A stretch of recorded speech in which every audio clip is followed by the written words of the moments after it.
செல்லதுரை அவர்களே, இரா செல்வம் அவர்களே, அம்பேத் வளவன் அவர்களே, அன்பு செழியன் அவர்களே,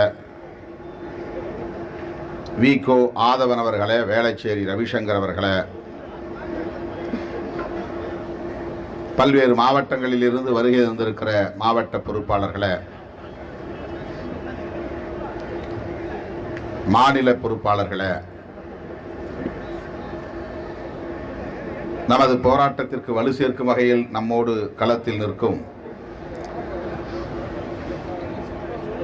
மார்க்சிஸ்ட் கம்யூனிஸ்ட் கட்சியின் மாநில பொறுப்பாளர் தோழர் சாமுவேல் அவர்களே, இந்திய கம்யூனிஸ்ட் கட்சியின் துணை பொதுச் செயலாளர் தோழர் மு வீரபாண்டியன் அவர்களே, கட்சியின் பொதுச் செயலாளர் நாடாளுமன்ற உறுப்பினர் எழுத்தாளர் தோழர் ரவிக்குமார் அவர்களே, கட்சியின் பொதுச் செயலாளர் அருமை தோழர் சிந்தனை செல்வன் அவர்களே, எதிரே வீற்றிருக்கும் கட்சியின் மாநில பொருளாளர் முகமது யூசுப் உள்ளிட்ட முன்னணி தோழர்களே, தோழமை உறவுகளே, கொளுத்தும் வெயிலிலும் இங்கே திரளாக கூடியிருக்கிற என் உயிரின் உயிரான விடுதலை சிறுத்தைகளே, உங்கள் அனைவருக்கும் என்னுடைய பணிவார்ந்த வணக்கத்தை தெரிவித்துக் கொள்கிறேன். கடந்த 10 நாட்களில் 3 போராட்டங்களை நாம் நடத்தியிருக்கிறோம். முதலில் நம் மீது அவதூறு பரப்ப தொடங்கியதும் நாம் மனுநூலை தடை செய் என்கிற ஒரு ஆர்ப்பாட்டத்தை வள்ளுவர் கோட்டம் அருகே நடத்தினோம். 2 நாட்களுக்கு முன்பு ஓபிசி மாணவர்களுக்கு மருத்துவ கல்வியில் அகில இந்திய ஒதுக்கீட்டில் 50 விழுக்காட்டை வழங்க மோடி அரசு உடனடியாக ஒரு கொள்கை முடிவை எடுக்க வேண்டும், அரசாணை பிறப்பித்தோ அவசர சட்டம் இயற்றியோ அதை நடைமுறைப்படுத்த வேண்டும், நடப்பாண்டிலேயே நடைமுறைப்படுத்த வேண்டும் என்று வலியுறுத்தி நாடு தழுவிய ஆர்ப்பாட்டத்தை நடத்தினோம். இன்றைக்கு தமிழகத்தை வன்முறை காடாக்குவதற்கு சதி திட்டம் தீட்டிக் கொண்டிருக்கிற சனாதன சமூக விரோதிகளை கைது செய்ய வலியுறுத்தி நாம் கூடியிருக்கிறோம். எல்லோரும் தேர்தலுக்காக தயாராகி கொண்டிருக்கிற நேரத்தில் நாம் மாற்றத்திற்காக போராடி கொண்டிருக்கிறோம், புரட்சிகர மாற்றத்திற்காக போராடி கொண்டிருக்கிறோம். ஒரு திரைப்படத்தின் பெயர் இதற்குத்தானே ஆசைப்பட்டாய் பாலகுமாரா என்று ஒரு திரைப்படத்தின் பெயர். நாங்கள் இதற்குத்தான் ஆசைப்பட்டோம்.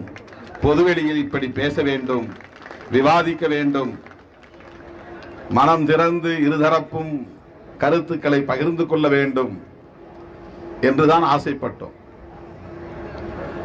இயற்கையே எல்லாவற்றிற்கும் ஒத்துழைப்பாக இருக்கிறது. மழை வரும் என்பார்கள், நமக்கு மட்டும் மழை வராது. அடையாறிலே பெய்யும், அந்த புறம் அண்ணா நகரிலே பெய்யும். ஆனால் நாம் போராட்டம் நடத்தும் வள்ளுவர் கோட்டத்தில் பெய்யாது. பல நிகழ்ச்சிகளை இப்படி சொல்ல முடியும். அதுபோல தந்தை பெரியார் மனுநீதியை அல்லது இந்த மனு நூலை எதிர்த்து போராடிய காலத்தில் சமூக வலைத்தளம் இல்லை. புரட்சியாளர் அம்பேத்கர் இந்த நூலை எரித்து சாம்பலாக்கிய போது இந்த சமூக வலைத்தளம் இல்லை. ஆனால் இன்றைக்கு சிறுத்தைகள் இதை பற்றி பேசும் காலத்தில் சமூக வலைத்தளம் உருவாகி இருக்கிறது. அவனே பரப்புகிறான். மனுநீதியை பற்றி திருமாவளவன் பேசியிருக்கிறான் பார் என்று உலகம் முழுவதும் கொண்டு போய் சேர்த்து விட்டான்.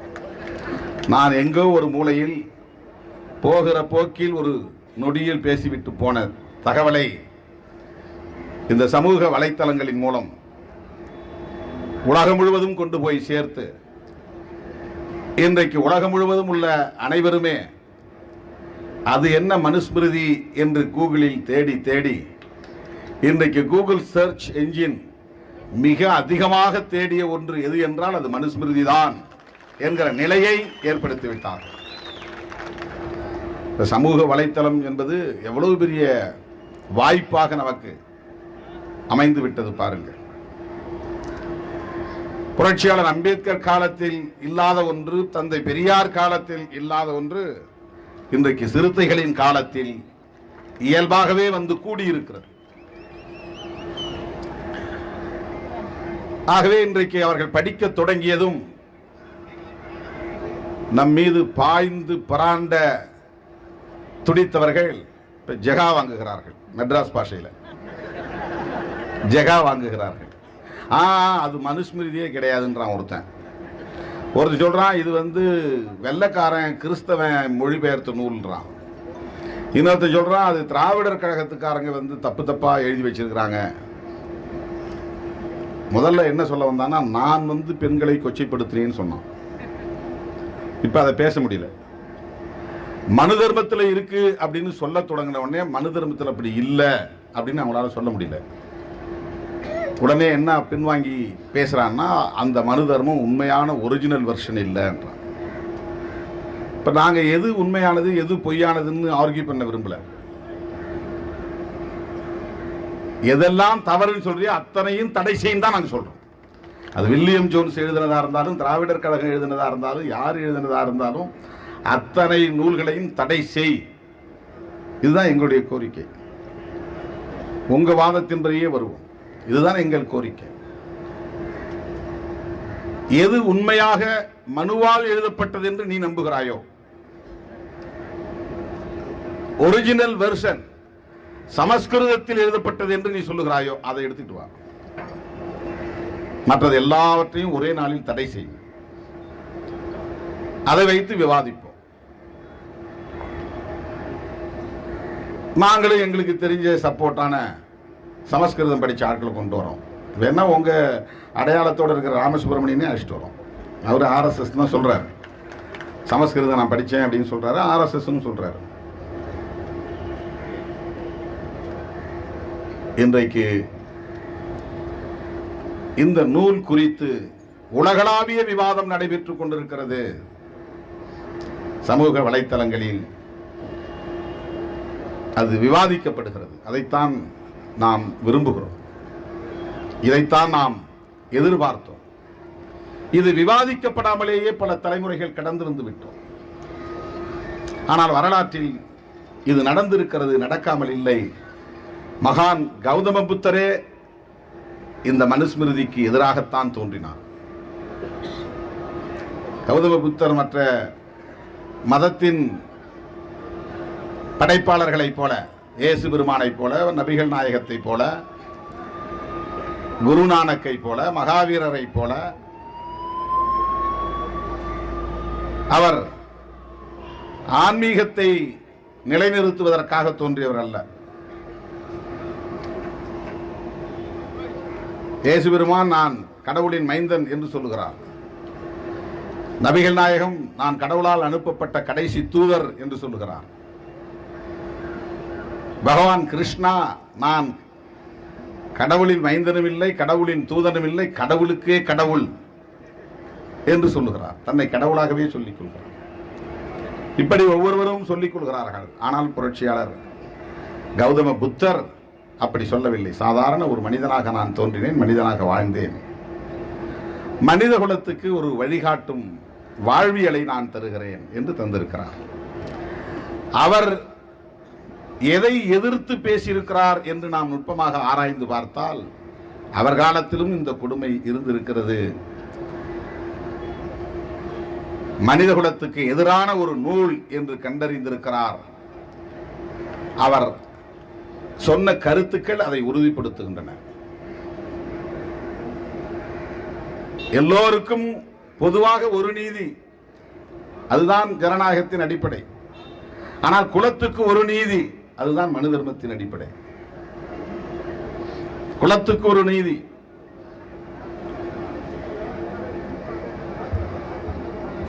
சகோதரத்துவம் என்பதுதான் ஜனநாயகத்தின் அடிப்படை. நீ வேறு நான் வேறு, நான் உயர்ந்தவன் நீ தாழ்ந்தவன் என்கிற இடத்திலே ஜனநாயக சகோதரத்துவம் இல்லை. அதுதான் மனுநீதியின் அடிப்படை, மனு நூலின் அடிப்படை. சுதந்திரம் என்பது ஜனநாயகத்தின் அடிப்படை, லிபர்ட்டி. அப்படி சுதந்திரம் இல்லை. பெண்ணாக பிறந்தவள் ஆணுக்கு கட்டுப்பட்டவள் தான். பெண்ணுக்கு என்று தனி விருப்பம் எதுவும் இருக்க முடியாது, இருக்கக்கூடாது. ஆண் என்ன விரும்புகிறானோ அதை செய்வதற்கு படைக்கப்பட்டவள் தான் பெண்.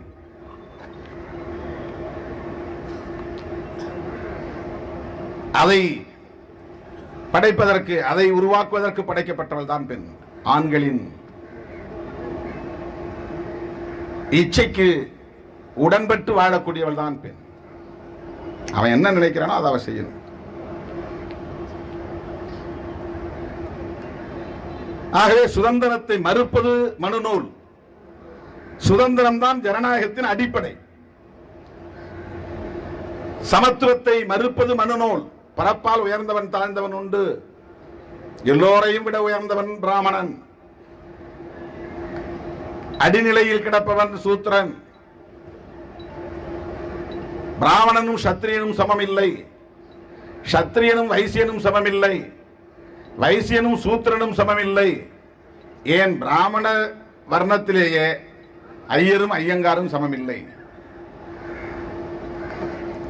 கேரள நம்பூதிரியும் மேற்கு வங்கத்து முகர்ஜியும் சமமில்லை. மராத்திய பார்ப்பனர்கள் சிற்பவனும் காஷ்மீர் பார்ப்பனர்கள் பண்டிட்டுகளும் சமமில்லை. சமத்துவம் இல்லை. ஆணும் பெண்ணும் சமமில்லை. சாதிக்கு சாதி சமமில்லை. ஒரே வர்ணத்திற்குள் இருக்கிற சாதி சமமில்லை. சமத்துவத்தை மறுப்பது மனு தர்மம், மனு நூல். சமத்துவம் தான் ஜனநாயகத்தின் அடிப்படை. ஆகவே மகான் கௌதம புத்தர் முன்வைத்த வாழ்வியல் என்பது ஜனநாயகத்தை முன்னிறுத்துகிறது. அதுதான் அதனுடைய அடிப்படை தத்துவமாக இருக்கிறது என்று புரட்சியாளர் அம்பேத்கர் விவரிக்கிறார். ஏன் நான் பௌத்தத்தை ஏற்றுக்கொண்டேன் என்று சொல்லுகிற போது புரட்சியாளர் அம்பேத்கர் சொல்லுகிறார், தனிமனித சுதந்திரத்தை மறுக்கக்கூடிய நூல், சகோதரத்துவத்தை மறுக்கக்கூடிய நூல், சமத்துவத்தை மறுக்கக்கூடிய நூல் மனுநீதி என்பதை உணர்ந்த காரணத்தினால் தான் புரட்சியாளர் அம்பேத்கர் அவர்கள் 1927 டிசம்பர் 25 அதை தீயிட்டு கொளுத்தினார். இன்றைக்கு அம்பேத்கர் ஜெயந்தியை கொண்டாடக்கூடிய இவர்கள் அம்பேத்கர் ஏன் அதை தீயிட்டு கொளுத்தினார் என்பதையும் சேர்த்து படிக்க வேண்டும். நம் மீது அபாண்டமான பழியை சுமத்தி அவதூறு பரப்பி காவல்துறையில் போய் புகார் கொடுத்திருக்கிறார்கள். உடனே காவல்துறை ஆன்லைனில் கொடுத்த புகாருக்கு வழக்கு பதிவு செய்திருக்கிறது. வழக்குகளுக்கு அஞ்சுகிறவர்கள் அல்ல விடுதலை சிறுத்தைகள். ஒவ்வொருவரையும் தனித்தனியே நீங்கள் விசாரித்து பார்த்தால் தெரியும். ஒவ்வொருவரின் மீதும் 30 வழக்குகள், 20 வழக்குகள், 10 வழக்குகள். இப்ப மேடைக்கு வரும்போதே தோழர்கள் என் மீது வழக்கு என்று வந்து பட்டியல் கொடுத்தார்கள். வழக்குகளுக்காக நாங்கள் அஞ்சவில்லை. இந்த பொய் வழக்கை திரும்ப பெறுங்கள் என்பதும் எங்களுடைய கோரிக்கை இல்லை. அது ஒரு புறம் இருக்கட்டும், நாங்கள் நீதிமன்றத்தில் வாதிட்டுக் கொள்கிறோம். ஆனால் எங்கள் மீது நீங்கள் சுமத்திய பழி, எமக்கு எதிராக நீங்கள் பரப்பி இருக்கிற அவதூறு என்ன நோக்கத்திற்காக? எதிர்வர இருக்கிற சட்டப்பேரவை தேர்தல் தான் இதற்கு காரணம். உடனடியாக தேர்தல் வராமல் இருந்திருந்தால் இதை கண்டுகொள்ள மாட்டார்கள். அல்லது நான் திமுக கூட்டணியில் இல்லாமல் இருந்திருந்தால் இதை பெரிதுபடுத்தி இருக்க மாட்டார்கள். அதுதான் இப்ப பிரச்சனை. 6 மாதத்திற்குள் சட்டசபை தேர்தல் வருகிறது. ஏதாவது தமிழ்நாட்டு அரசியலிலே குழப்பத்தை ஏற்படுத்த வேண்டும். அவர்களின் உண்மையான இலக்கு திமுக தான். இது திமுகவுக்காக நான் சொல்லவில்லை, மக்களுக்காக நான் சொல்லுகிறேன். உண்மையான இலக்கு திமுக தலைமையிலான கூட்டணியை பலவீனப்படுத்த வேண்டும், அதை சிதறடிக்க வேண்டும். திமுக எளிதாக வெற்றி பெற்றுவிடக் கூடாது, ஆட்சியை கைப்பற்றிவிடக் கூடாது. அதற்கு என்ன செய்யலாம் என்று இவர்களின் கிரிமினல் புத்தி வேலை செய்கிறது. ஆகவே ஒரு மாதத்திற்கு முன்னால் நான் பேசிய பேச்சை முன்னும் பின்னும் வெட்டி வழக்கம் போல திருட்டு புத்தி உள்ளவர்கள் நம்மை போய் திருட்டு பயல் என்கிறார்கள். யார் திருட்டு வழக்கு ஒருத்தர் மேல இருந்திருக்கு, அந்த நாய் தான் நம்ம திருட்டு பயல்ங்கிறான். திருடிட்டு வழக்கு மேல திருட்டு வழக்கு இருக்கு, உண்மையிலே திருட்டு வழக்கு இருக்கு. இன்னொருத்த மேல SC/ST வழக்கு இருக்குது, வன்கொடுமை தடுப்பு வழக்கு. அவன் தான் போய் நம்ம மேல புகார் கொடுத்திருக்கிறான். உங்களுக்கு தான் பேச தெரியும் நினைக்காதீங்க. நாங்க நாகரிகம் கருதி வார்த்தைகளை அளந்து பேசுகிறோம். நாகரிகம் கருதி வார்த்தைகளை முடிந்த வரையில் அளந்து பேசுவோம் என்று அளந்து பேசுகிறோம். நீ கொள்கைக்கு கொள்கையை பேசு, கருத்துக்கு கருத்தை பேசு. உன்னுடைய கோட்பாடு தவறு என்று நானா முதலில் சொன்னேன், காலம் முழுக்க சொல்லிக் கொண்டிருக்கிறார்கள். உன்னுடைய கருத்துகளை பற்றி காலம் முழுவதும் விமர்சிக்கப்பட்டு வருகிறது. 1891 மனோன்மணியம் சுந்தரம் பிள்ளை, பிள்ளை என்றே அழுத்தி நான் சொல்லுகிறேன், ஏன்னா அவங்க எல்லாம் சைவ மரபு. அவர் சொல்லியிருக்கிறார், குலத்துக்கு ஒரு நீதியை எவனும் ஏற்றுக்கொள்ள முடியாது. வள்ளுவர்சை திருக்குறளை மறுவர நன்குணர்ந்தோர் உள்ளுவரோ மனுவாதி குலத்துக்கு ஒரு நீதி என்று மனோன்மணியம் சுந்தரம் பிள்ளை அப்போதே எழுதியிருக்கிறார். நாங்க மட்டும் இதுக்குள்ள சைவ மதத்தை தீவிரமாக பின்பற்றக்கூடிய பலரும் மனுவாதம் என்பது மக்களுக்கு விரோதமானது என்பதை சுட்டிக்காட்டியிருக்கிறார்கள். அவர் எழுதியது வள்ளுவர்சை திருக்குறளை மறுவர நன்குணர்ந்தோர். திருக்குறளை ஒழுங்கா பிழை இல்லாமல் கற்றுக்கொண்டவன் யாராயிருந்தாலும் அவன் மனு சொல்லுகிற இந்த குலத்துக்கு ஒரு நீதியை ஏற்றுக்கொள்ள மாட்டான். உள்ளுவரோ, உள்வாங்கிக் கொள்வார்களோ, ஏற்றுக்கொள்வார்களா? மனுவாதம் சொல்லுகிற குலத்துக்கு ஒரு நீதி. இது திருமாவளவன் எழுதிய செய்யுள் அல்ல. 1891 என்பது புரட்சியாளர் அம்பேத்கர் பிறந்த ஆண்டு. அந்த காலத்தில் மனோன்மணியம் சுந்தரம் பிள்ளை தென்னகத்தை சார்ந்தவர், தமிழகத்தை சார்ந்தவர், நீராறும் கடலுடுத்த பாடலை எழுதியவர்.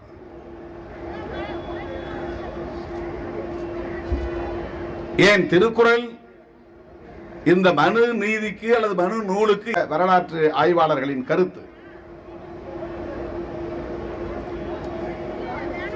எனவே இந்த விமர்சனம் என்பது விடுதலை சிறுத்தைகள் தான் முதலாக தொடங்கி இருக்கிறார்கள் என்று இல்லை. ஆனால் விடுதலை சிறுத்தைகள் உண்மையாய் புரட்சியாளர் அம்பேத்கரின் பிள்ளைகளாய், தந்தை பெரியாரின் சீடர்களாய் களத்திலே நிற்கிறோம். அதனால் பேசுகிறோம். எங்களுக்கு அரசியல் தான் முக்கியம், தேர்தல் தான் முக்கியம், வாக்கு வங்கி தான் முக்கியம் என்றால் இதை பற்றி நாங்கள் பேசாமல் ஒதுங்கி போகலாம். அது முக்கியம் இல்லை என்று நான் சொல்லவில்லை, முக்கியம்தான்.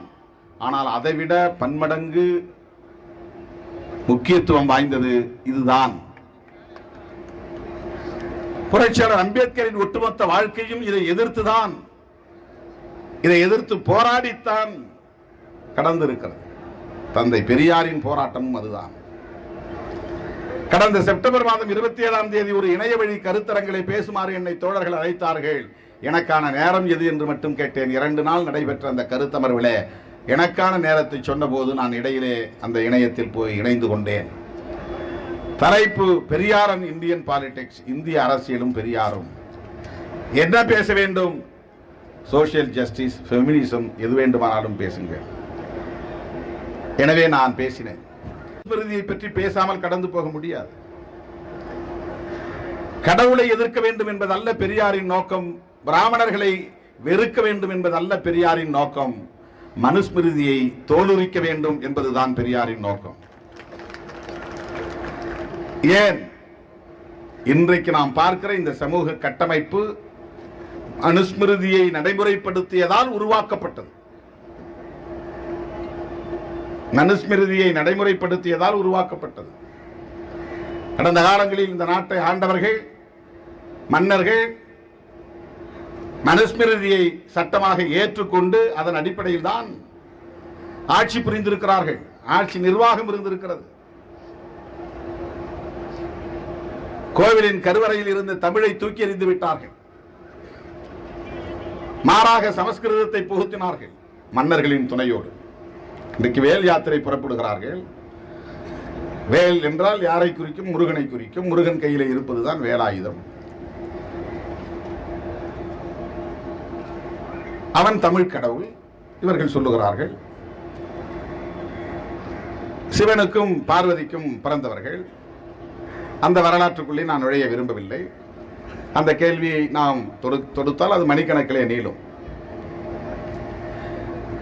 சிவனே தமிழ் சங்கத்தினுடைய தலைவன் என்றுதான் சொல்லப்படுகிறது. சிவன் ஒருவன் இருந்தான், அவன் தமிழ்ச்சங்கத்தின் தலைவனாக இருந்தான். அவன்தான் இந்த ஆயுர்வேத வைத்தியத்தை கூட உலகுக்கு வழங்கியவன் என்றெல்லாம் சொல்லப்படுகிறது. அவர்களின் புராண கதைகளுக்குள்ளே நான் நுழைய விரும்பவில்லை. அந்த பழனி கோவிலில் காலம் காலமாக தமிழில் தான் வழிபாடு நடந்தது. ஏன்னா தமிழ் கடவுளுக்கு தமிழ் தானே தெரியும்.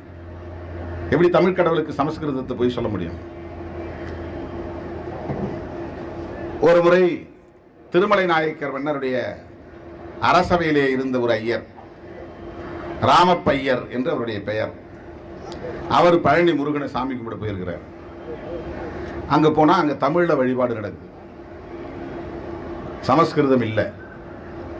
அவருக்கு ஆத்திரம் வந்தது. உடனே மன்னரின் துணையோடு தமிழில் வழிபாடு செய்தவர்களை எல்லாம் தூக்கி எறிந்துவிட்டு எங்கிருந்தோ ஒரு சமஸ்கிருதம் பேசக்கூடிய ஓதக்கூடிய ஒருவரை கொண்டு வந்து அங்கே அமர்த்தி இருக்கிறார்கள். அந்த நாளில் இருந்து இந்த நாள் வரையில் தமிழ் கடவுளின் திருக்கோவிலான பழனி கோவிலில் சமஸ்கிருதத்தில் ஓதப்படுகிறது. அவருக்கு 6 இடத்துல வீடு இருக்கு, அதான் அறுபடை வீடு. 6 இடத்திலும் தமிழ்ல தானே வழிபாடு செய்யணும். இந்த சனாதனிகள் நாளைக்கு தமிழக அரசுக்கு கோரிக்கை வைப்பார்களா? முருகன் கோவில் உள்ள இடங்களில் எல்லாம் தமிழில் தான் வழிபாடு செய்ய வேண்டும் என்று தோழர் ரவிக்குமார் அவர்கள் ட்வீட் போட்டிருக்கிறார். விடுதலை சிறுத்தைகள் முன்மொழிகிறோம். வேல் யாத்திரை நடத்தக்கூடியவர்கள் முருகன் கோவில்களில் தமிழில் தான் வழிபாடு செய்ய வேண்டும் என்று சொல்வார்களா? சொல்ல முடியுமா? முடியாது. அவர்கள் ஏற்றுக்கொண்டிருக்கிற கொள்கை அவர்களை அனுமதிக்காது. நாடகம் ஆடுவார்கள். ஆகவே இன்றைக்கு இவர்கள் செய்கிற இந்த அரசியல் நாடகம் எதற்காக என்றால், தனிப்பட்ட முறையிலே திருமாவளவனை தாக்க வேண்டும் என்பதல்ல, திராவிட முன்னேற்ற கழகத்தின் தலைமையிலான கூட்டணியை சிதைக்க வேண்டும் என்பதுதான். எதிர்வரவிருக்கிற சட்டப்பேரவை தேர்தலில் குழப்பத்தை ஏற்படுத்தி திமுகவை ஆட்சிக்கு வரவிடாமல் தடுக்க வேண்டும் என்பதுதான். ஆகவே உங்கள் கூட்டணியில் இருக்கிற திருமாவளவன் இப்படியெல்லாம் பேசுகிறான், நீங்கள் பதில் சொல்லுங்கள். நடிகைகள் நடிகர்கள் எல்லோரையும் இறக்கிவிட்டு நேரடியாகவே அவர்கள் கேள்வி, ஏன் இன்னும் ஸ்டாலின் இதை கண்டிக்கவில்லை, திமுக தலைவர் கண்டிக்கவில்லை? அதுதான் உங்களுடைய நோக்கம். திராவிட முன்னேற்ற கழகமாக இருந்தாலும், காங்கிரஸ் பேர் இயக்கமாக இருந்தாலும், இடதுசாரிகளாக இருந்தாலும், கூட்டணியில் இருக்கிற காரணத்தால் திருமாவளவனை ஆதரிப்போம் என்று யாரும் ஆதரிக்கவில்லை. திருமாவளவன் பேசிய பேச்சும் அதையொட்டி இவர்கள் பரப்புகிற அவதூறும் எப்படிப்பட்டது என்பதை நன்றாக புரிந்து கொண்டு, எதற்காக இந்த சதி வேலைகளை எல்லாம் இவர்கள் செய்கிறார்கள் என்பதை உணர்ந்து கொண்டு ஒவ்வொருவரும் தனிப்பட்ட முறையிலே அவர்களை கண்டித்து அறிக்கை வெளியிட்டனர். அந்த அறிக்கையை படித்தால் புரியும். வெறுமன திருமாவளவனுக்கு ஆதரவாக ஒப்புக்கு பேசுவோம் என்று பேசவில்லை. திமுக அறிக்கையும் படித்து பாருங்கள், கம்யூனிஸ்ட் கட்சிகளின் அறிக்கையும் படித்து பாருங்கள். மனநீதி இங்கே என்ன செய்து கொண்டிருக்கிறது என்பதை தோலுரித்து காட்டி, நீங்கள் செய்கிற கிரிமினல் புத்தி இதுதான் என்பதையும் அம்பலப்படுத்தி கண்டித்திருக்கிறார்கள். ஆகவே இங்கு உள்ள ஒவ்வொருவருமே, இந்த கட்சிகளின் தலைவர்கள் ஒவ்வொருவருமே கொள்கை புரிதல் உள்ளவர்கள். எனவே உங்களால் குழப்பத்தை ஏற்படுத்த முடியாது. கொள்கை புரிதல் இல்லை என்றால் குழப்பத்தை உருவாக்க முடியும், கூட்டணிக்குள்ளே குழப்பத்தை உருவாக்க முடியும். நாங்கள் என்ன பேசுகிறோம், அதை ஏன் இந்த நேரத்தில் எடுத்தார்? இந்த நேரத்தில் தேர்தலுக்காக நம்ம எடுக்கல, தனியாக இப்படி ஒரு கூட்டத்தில் பேசல, அல்லது எங்கோ ஒரு இடத்துல பேட்டியை கொடுக்கல. ஒரு கருத்தரங்கம், பெரியார் அண்ட் இந்தியன் பாலிடிக்ஸ் கருத்தரங்கத்தில் பேச சொன்னாங்க, நான் பேசினேன்.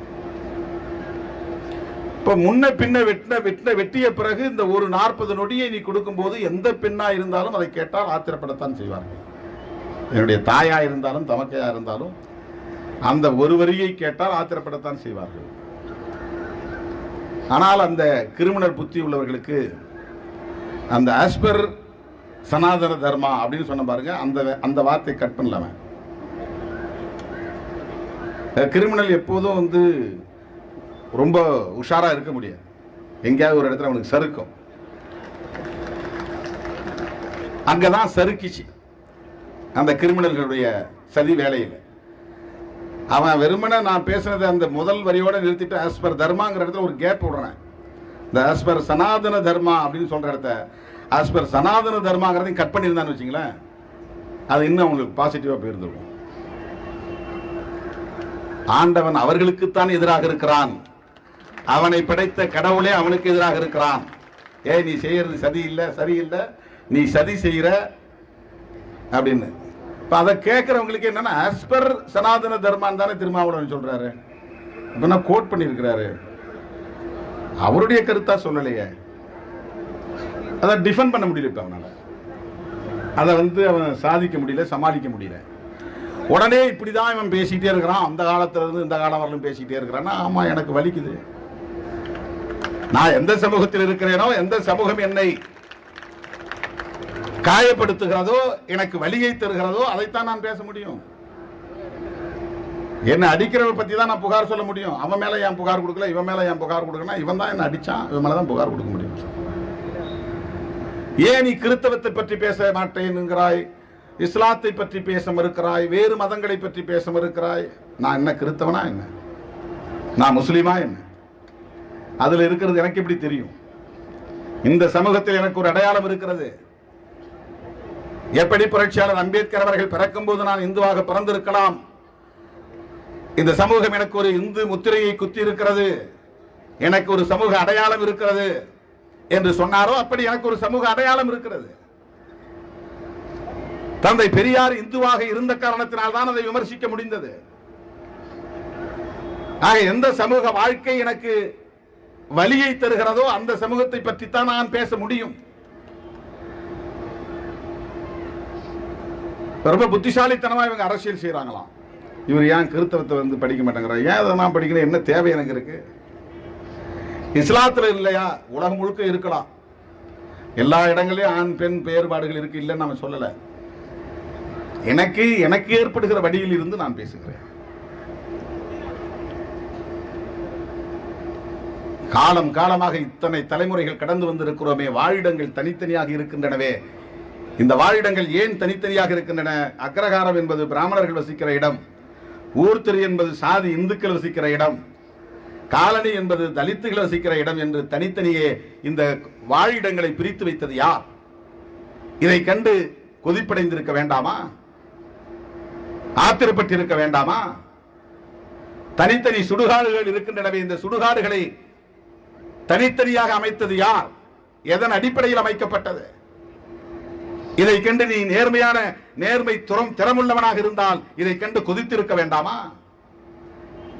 ஆதிசங்கரருக்கே நான் கேட்கிறேன், அவருக்கு ஞானம் பிறந்ததே ஒரு புலையனால் தான் என்று சொல்லுகிறார்கள். அவர் ஒரு முறை குளிச்சுட்டு வெளியே வந்தார், ஆத்துல நடந்து வந்துகிட்டு இருக்கும்போது எதிரில் ஒருத்தனை பார்த்திருக்காரு. அங்க வந்து கேரளாவில் புலையன்னு சொல்லுவாங்க, தீண்டப்படாதவர்களில் பல சாதிகள் உண்டு, அதிலே ஒரு சாதி புலையன். அவனை பார்த்து தீட்டுப்பட்டு போச்சு, உன்னை பார்த்ததுனால தீட்டுப்பட்டு போச்சுன்னா, எதை கண்டு உனக்கு தீட்டுப்பட்டதுன்னு அவன் கேட்டிருக்கிறான். என் உடம்பை பார்த்தா, என்னுடைய ஆன்மாவை பார்த்தா எது உனக்கு தீட்டை உண்டாக்கிச்சுன்னு. அப்பதான் அவருக்கே ஞானம் வந்துச்சு. ஓஹோ, உடல் வேறு ஆன்மா வேறு, ஆன்மாவுக்கு தீட்டா உடலுக்கு தீட்டான்னு கேட்டிருக்கிறான். ஆதிசங்கரருக்கே புத்தி சொன்னவன் புலையன் தான். ஆதிசங்கரருக்கே ஞானம் வருவதற்கு கேள்வியை எழுப்பியவன் இந்த மண்ணின் மைந்தன் தான், ஆதிக்குடிதான்.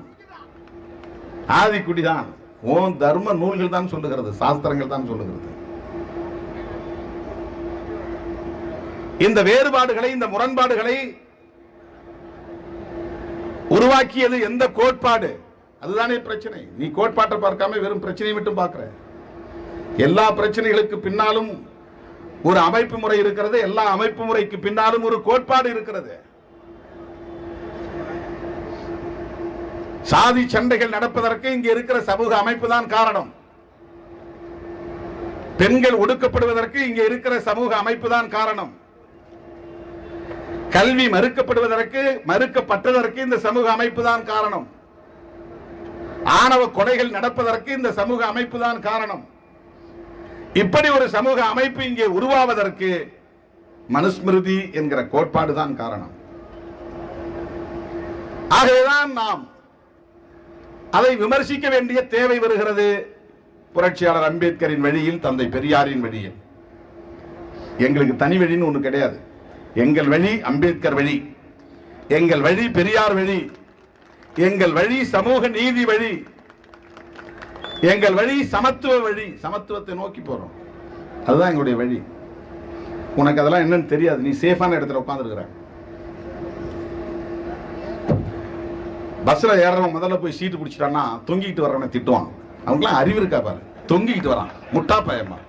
ஏன்னா அவருக்கு சேஃபா சீட்டு கிடைச்சிருச்சுல. ரொம்ப பாதுகாப்பா போய் உட்கார்ந்தாரு உள்ள.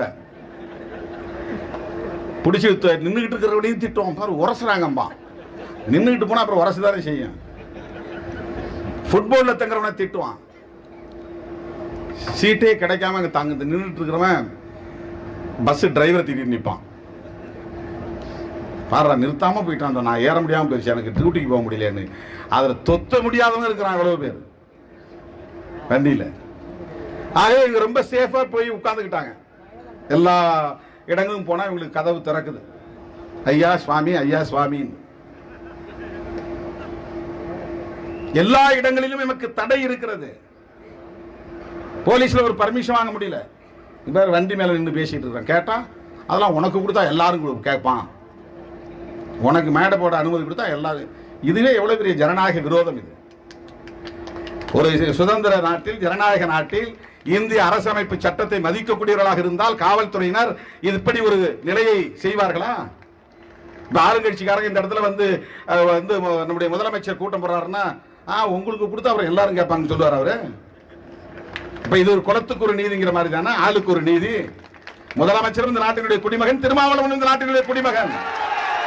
அவருக்கு ஒரு ஓட்டு, திருமாவளவனுக்கு ஒரு ஓட்டு. போலீஸுக்கு அந்த வெட்கம் மானம்லாம் இருக்காது. ஆளுங்கட்சிக்காரனுக்கு சேவை செய்யறது மட்டும்தான்.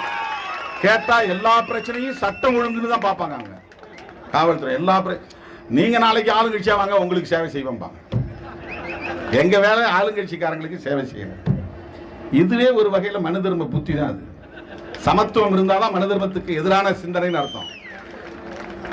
எல்லாத்துக்கும் ஈல்டாகி போறது, அதிகாரம் உள்ளவங்களுக்கு பழஞ்சு கொடுக்கிறது, பணிஞ்சு போறதுங்கிறதே மனு தர்மத்தின் அடிப்படையில் உருவாக்கப்பட்ட ஒரு மூளை தான் அது. ஆகவே இவன் சேஃபா போய் உட்கார்ந்துகிட்டான். இவனுக்கு வர்ண தர்மத்தால பிரச்சனை இல்லை, சாதி அமைப்பால பிரச்சனை இல்லை. பிரச்சனை இருக்குன்னு தெரிய முடியாத இடத்துல போய் உட்கார்ந்துருக்கான் பல பேர். யாரால நமக்கு பாதிப்புன்னு அவனால புரிஞ்சுக்க முடியல. இன்னைக்கு இந்தியாவில ஓபிசி மாணவர்களுக்கு தமிழ்நாட்டில் அந்த 50 விழுக்காடு இடஒதுக்கீடு கொடுக்கணும்னு போராட்டம் நடத்தின ஒரே கட்சி விடுதலை சிறுத்தைகள் கட்சி தான். நாங்க தான் ஓபிசி இந்துக்களுக்கு பாதுகாவலர்கள் என்று சொல்லிக் கொள்ளக்கூடியவர்கள் எங்கே போனார்கள்? ஏன் போராட்டம் நடத்தவில்லை? இதை கேட்பதற்காக நாங்கள் போராடவில்லை, போராடியதால் சுட்டிக்காட்டுகிறோம். போராடணுங்கிற உணர்வு எங்களுக்குள்ளே இருப்பதனால். அகில இந்திய ஒதுக்கீட்டிலே ஓபிசி மாணவர்களுக்கு இடஒதுக்கீடு இல்லை என்பதை கண்டறிந்து அதை அரசின் கவனத்திற்கு கொண்டு போய் சுட்டிக்காட்டிய இயக்கம் விடுதலை சிறுத்தைகள் கட்சி. எஸ்சி எஸ்டிக்கு தான் கிடைச்சிருச்சு. நான் ஏன் அதை பத்தி பேசணும்னு போலாம் இல்லையா? ஏன்னா உனக்கு இருக்கிற சாதி புத்தி எனக்கு கிடையாது. நான் என் ஜாதிக்கு தான் வேலை செய்வேன், என் ஜாதிக்கு தான் வேலை செய்யணும் பொய்யாலாம் நான் பேச மாட்டேன். எல்லோருக்கும் யாரெல்லாம் நீதி மறுக்கப்பட்டவர்களோ அவர்களுக்கெல்லாம் குரல் கொடுப்பதுதான் சிறுத்தைகளின் அரசியல். நீ எனக்கு ஓட்டு போடு, ஓட்டு போடாம போ, நீ கீழ் சாதின்னு சொல்லு, மேல் சாதின்னு சொல்லு, ஐ டோன்ட் கேர். நீ சொல்றதுனால நான் கீழ் சாதி ஆக மாட்டேன். எனக்கு சாதிங்கிற அமைப்பின் மீதே நம்பிக்கை இல்லை. அப்புறம் என்ன மேல் சாதி கீழ் சாதி? என்னை பொறுத்தவரையில் சாதியின் மீது நம்பிக்கை இல்லை, சாதி உடன்பாடு இல்லை. எனவே அது என்னுடைய மூளையில் இல்லை. எனவே நீ என்னை எதை சொன்னாலும் அது என்னை ஒன்றும் பண்ணாது.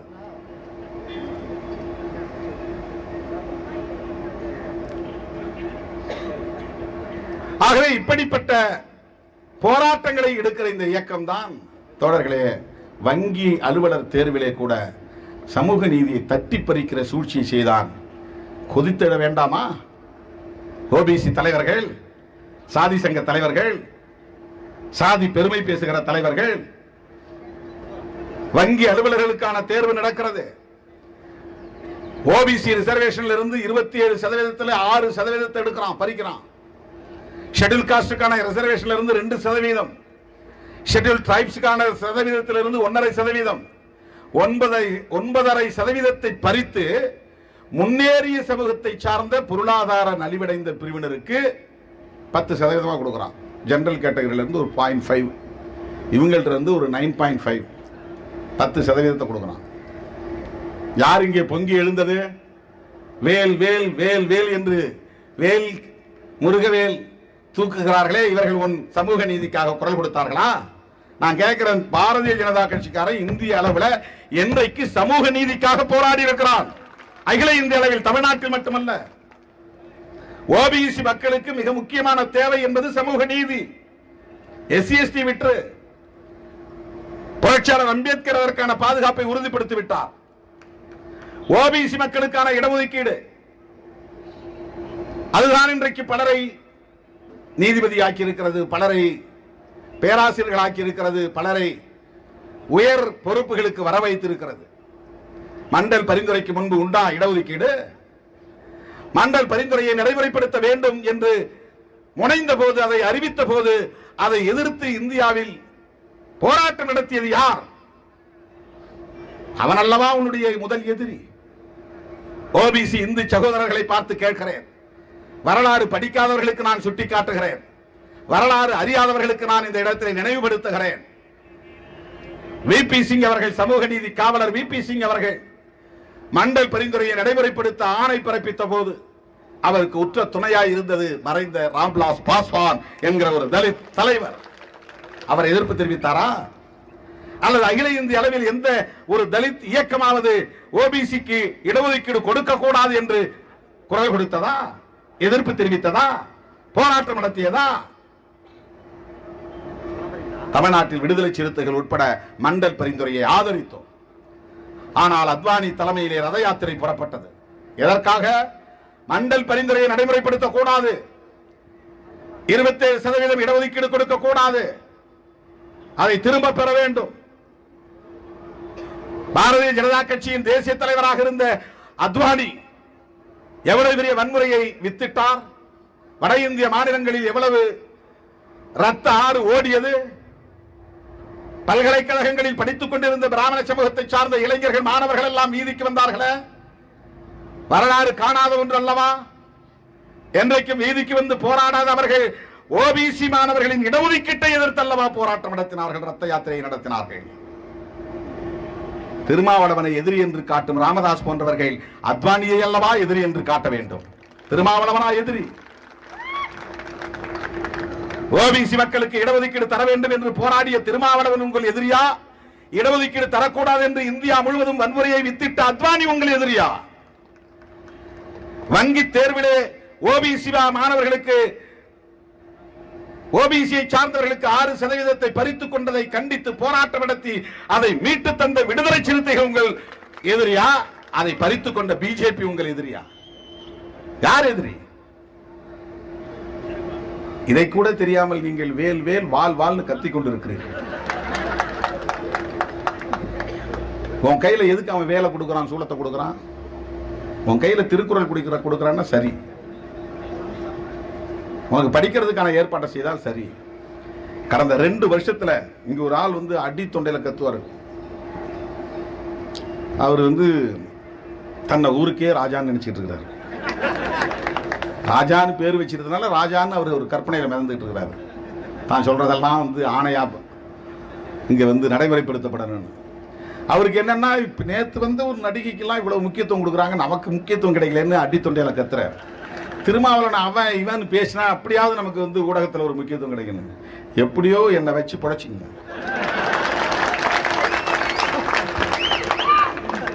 என்ன சொல்லி என்ன காட்டி தர்மபுரியில் ஜெயிச்சார், மகனை ஜெயிக்க வச்சார். சரி, எனக்கு என்னால கிடைத்தது, நான் பிளஸிங் பண்ணேன், நீ எப்படியாவது ஜெயிச்சுவாங்க.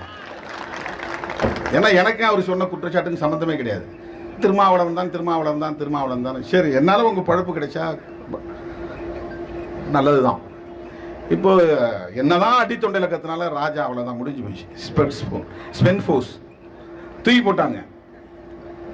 இனி மாநில பொறுப்பும் கிடைக்காது, தேசிய பொறுப்பும் கிடைக்காது, எலெக்ஷன்ல சீட்டே கிடைக்காது. பாருங்க, அவர் காரைக்குடியில் நிக்கலாம்னு ஆசைப்படுவார். அவர் நின்னாலும் ஜெயிக்க முடியாது, அது வேற. ஆனா அவரால் சீட்டு வாங்க முடியாது. அப்ப ரொம்ப அதிகமா இன்னும் வேகமா கத்துவோம், திருமாவளவன் ஒரு தற்குறி, அவன் உன்னை விட மாட்டோம். இது ஏன் மண்ணுடா, இது நான் நடமாடக்கூடிய மண்ணுடா, இது என் ஊர்ல வந்து நான் பிறந்த இடத்துல வந்து நான் நடமாடக்கூடிய இடத்துல வந்து நீ அடி தொண்டையால கத்திட்டா, அடி வயிறு வலிக்க கத்திட்டா திருமாவளவன் பயந்து பின்வாங்கி ஓடிடுவானா? நாங்க அந்த மாதிரி ஏட்டிக்கு போட்டி பேச ஆரம்பிச்சா என்ன ஆகும்? பேச மாட்டோம். ஏன்னா உனக்கு வாய்ப்பு தர மாட்டோம், நாங்க பேச மாட்டோம். கீழ்த்தரமா பேச எங்களுக்கு தெரியாது, எங்க அப்பா அம்மா அப்படி வளர்க்கல எங்களை. என் மேல சொன்னது அத்தனையும் அபாண்டமான பொய். அது ஏன் அமைதியா இருக்கிறேன்னா, ஒரு நாள் மக்கள் புரிந்து கொள்வார்கள், பெண்கள் புரிந்து கொள்வார்கள். மனுஸ்மிருதி எடுத்து படிக்கட்டும், அவங்க அத்தனை பேரும் நாங்க திருமாவளவனுக்கு தான் ஆதரவு தெரிவிக்கிறாங்களா இல்லையான்னு அவன் மனுஸ்மிருதி படிக்கட்டும். நான் ஏன் கருத்தா சொல்லலையே, நான் பெண்களுக்காக தானே வாதாடுறேன். பெண்கள் இந்த மண்ணில் அடிமைப்படுத்தப்பட்டதற்கு காரணம் அந்த நூல் தான், அந்த நூலின் சாரம் தான், அது ஏற்படுத்திய தாக்கம் தான். இத்தனை தலைமுறைகளாக பெண்களுக்கு கல்வி மறுக்கப்பட்டது ஏன்? அதுக்கு விடை சொல்லுங்க. இத்தனை தலைமுறைகளாக பெண்கள் படிக்காமல் இருந்ததற்கு எது காரணம், ஏன் என்பதை விளக்க சொல்லுங்க. அது பிராமண பெண்ணாக இருந்தாலும் சூத்திர பெண்ணாக இருந்தாலும். இந்த 4 வருடத்துக்குள்ள இருந்து இந்த தலித்துகள் இறங்க மாட்டாங்க. இன்னைக்கு தலித்துகள் அவங்களுக்கு ஒரு காலத்தில் பஞ்சமன்னு பேரு, அப்புறம் ஹரிஜன் பேர் வச்சாங்க, அப்புறம் ஷெட்யூல் காஸ்ட் பேர் வச்சாங்க, அப்புறம் இப்ப தலித்து பேர் வச்சாங்க. ஏதோ ஒரு பேர். ஏன் இவனுக்கு கண்டவெல்லாம் பேர் வைக்கிறான்னா, இவன் சாதிவாதி கிடையாது, இவன் கிளைம் பண்ண மாட்டான். இதுதான் என் சாதின்னு இவன் கிளைம் பண்றது கிடையாது. மற்றவெல்லாம் சாதியவாதி, 24 மணி நேரமும் சாதி சாதி சாதி சாதின்னு நினைக்கிறதுனால, சாதி கிளைம் பண்றதுனால அவங்களுக்கு ஒரு அடையாளம் இருக்கு. இவன் எந்த அடையாளத்தையும் விரும்புறதில்லை. இந்த சாதிக்காரனா 5ஆம் சாதிங்கிறான், 5ஆம் சாதி கிடையாது. அடிநிலை சாதிங்கிறாங்க, அடிநிலை சாதி கிடையாது. எதிர்நிலை சாதி, எதிர நிக்கிறவன், அடியில கிடக்கிறவன் கிடையாது. இந்த 4 பேரும் சாதிய வர்ணாசிரம தர்மத்தை, மனு தர்மத்தை ஏற்றுக்கொண்டவன் இவனுக்கு எதிரே நிற்கிற எதிர்நிலை சாதி. திருமாவளவன் அடிநிலை சாதியை சார்ந்தவன் அல்ல, எதிர்நிலை சாதியை சார்ந்தவன், எதிர நிற்கிறவன். இந்த அடிப்படையை புரிந்து கொள்ள வேண்டும். அதனாலதான் அந்த காலத்திலிருந்து இவனுக்கு அவர்ணாஸ் பேரு, என்ன வர்ணத்தை ஏற்றுக்கொள்ளல.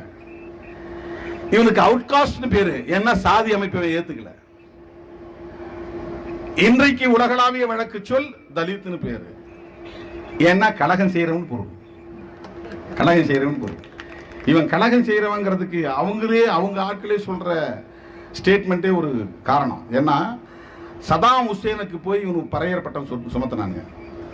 இங்கிலாந்து அதிபர் ஜான் மேஜர் ஒரு கூட்டத்தில் பேசும்போது சொன்னாராம், சதாம் ஹுசேனை கட்டி வைத்து ஒரு சர்வதேச பறையனை அடிப்பது போல் அடிக்க வேண்டும். சர்வதேச அளவில் அவருக்கு பறையன்னு பட்டம் கொடுக்குறான்னா, அவன் அமெரிக்க ஏகாதிபத்தியத்தை எதிர்த்து நின்றதால் அவனுக்கு அந்த பட்டம். எவன் எதிர்க்கிறானோ அவனுக்கு இந்த பட்டம். அமெரிக்க ஏகாதிபத்தியத்தையே எதிர்க்கிற துணிச்சலை பெற்றதனால் அவர் சர்வதேச பறையன்.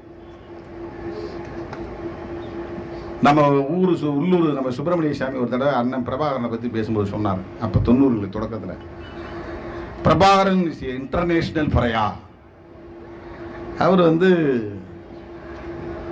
ஒரு சாதாரண குடும்பத்தில் மீனவ தொழிலை செய்யக்கூடிய குடும்பத்தில் பிறந்தவர். அவங்க அப்பா பேரு பிள்ளைன்னு வரதுனால எல்லாரும் அவரை பிள்ளை மாதிரி நினைச்சிட்டு இருக்காங்க தமிழ்நாட்டில் இருக்கிற சாதிவாதிகள்லாம். அவர் பிள்ளை கிடையாது, வேலு பிள்ளைன்னு வருது இல்லையா, அதனால அவர் ஒரு கடலில் மீன் பிடிக்கிற தொழிலை சார்ந்த குடும்பத்தை சார்ந்தவர். அவரை இவன் பறையாங்கிறான், இன்டர்நேஷனல் பறையன். உலகத்தில் 22 நாடுகளை எதிர்த்து களத்தில் நிற்கக்கூடிய ஒரு போராளி. 22 நாடு, அமெரிக்கா, அமெரிக்காவுடைய அடிவருடி நாடுகள், இந்தியா, இவையெல்லாம் ஒன்னா சேர்ந்து ஆயுதத்தோட களத்தில் நிற்கிறான். நீ எவன் வேணாலும் வா பார்க்கலான்ட்டு நின்றவர், கடைசி வரையிலும் பணியாமல். எவன் வந்து சமரசமாகாம எதிர்த்து நிற்கிறானோ அவனுக்கு இப்படி ஒரு பட்டத்தை சுட்டுறாங்க. அதுக்கு பேர் கலகக்காரன் பேர், புரட்சிக்காரன் பேர். அது இழிவான பெயர் கிடையாது. எதிர்க்கிறவன் கலகம் செய்கிறவனுக்கு இவனை வைக்கிற பேர் உலகளாவிய பேர். சமரசமானவன் பூரா சாதி இந்துக்களா போயிட்டான், ஏதோ ஒரு பட்டத்தை வாங்கிட்டு போயிடுறான். அதான் பெரியார் ரொம்ப பச்சை பச்சையா பேசினார். சூத்திரன் உனக்கு என்னன்னு தெரியுமாடா, அவன் என்ன எழுதி வச்சிருக்கான் தெரியுமா? இப்போ அதெல்லாம் நாம சொன்னா நான் சொன்னேன்னு சொல்லுவாங்க, எங்களை இழிவுபடுத்தினா. அவரு பச்சை பச்சையா சொன்னார், இதுக்கு அர்த்தமே இப்படிதான்டா, இந்த சூத்திரப்பட்டம் ஒழியணும்டா, சூத்திரப்பட்டம் ஒழியணும், இதுக்கு என்ன அர்த்தம் தெரியுமா? மனு தர்மத்தில் எல்லாத்துக்கும் ஒன்னு செக்ஷனா சுலோகமா எழுதி வச்சிருக்கிறான்.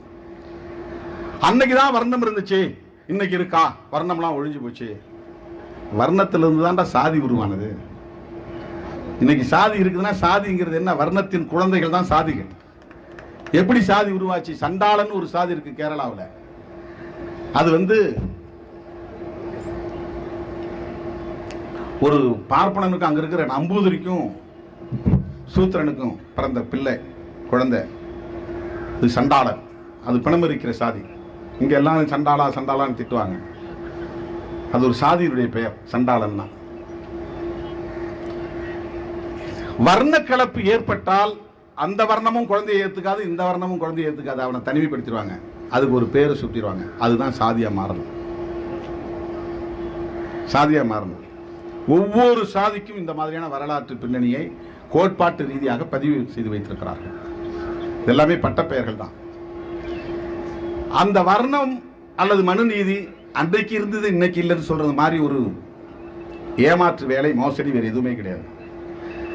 ஒரு ஊராட்சி மன்ற தலைவியை தரையில உட்கார வச்சது எது? மனுஸ்மிருதி. மேலவளவு முருகேசனை படுகொலை செய்ய வைத்தது எது? மனுஸ்மிருதி.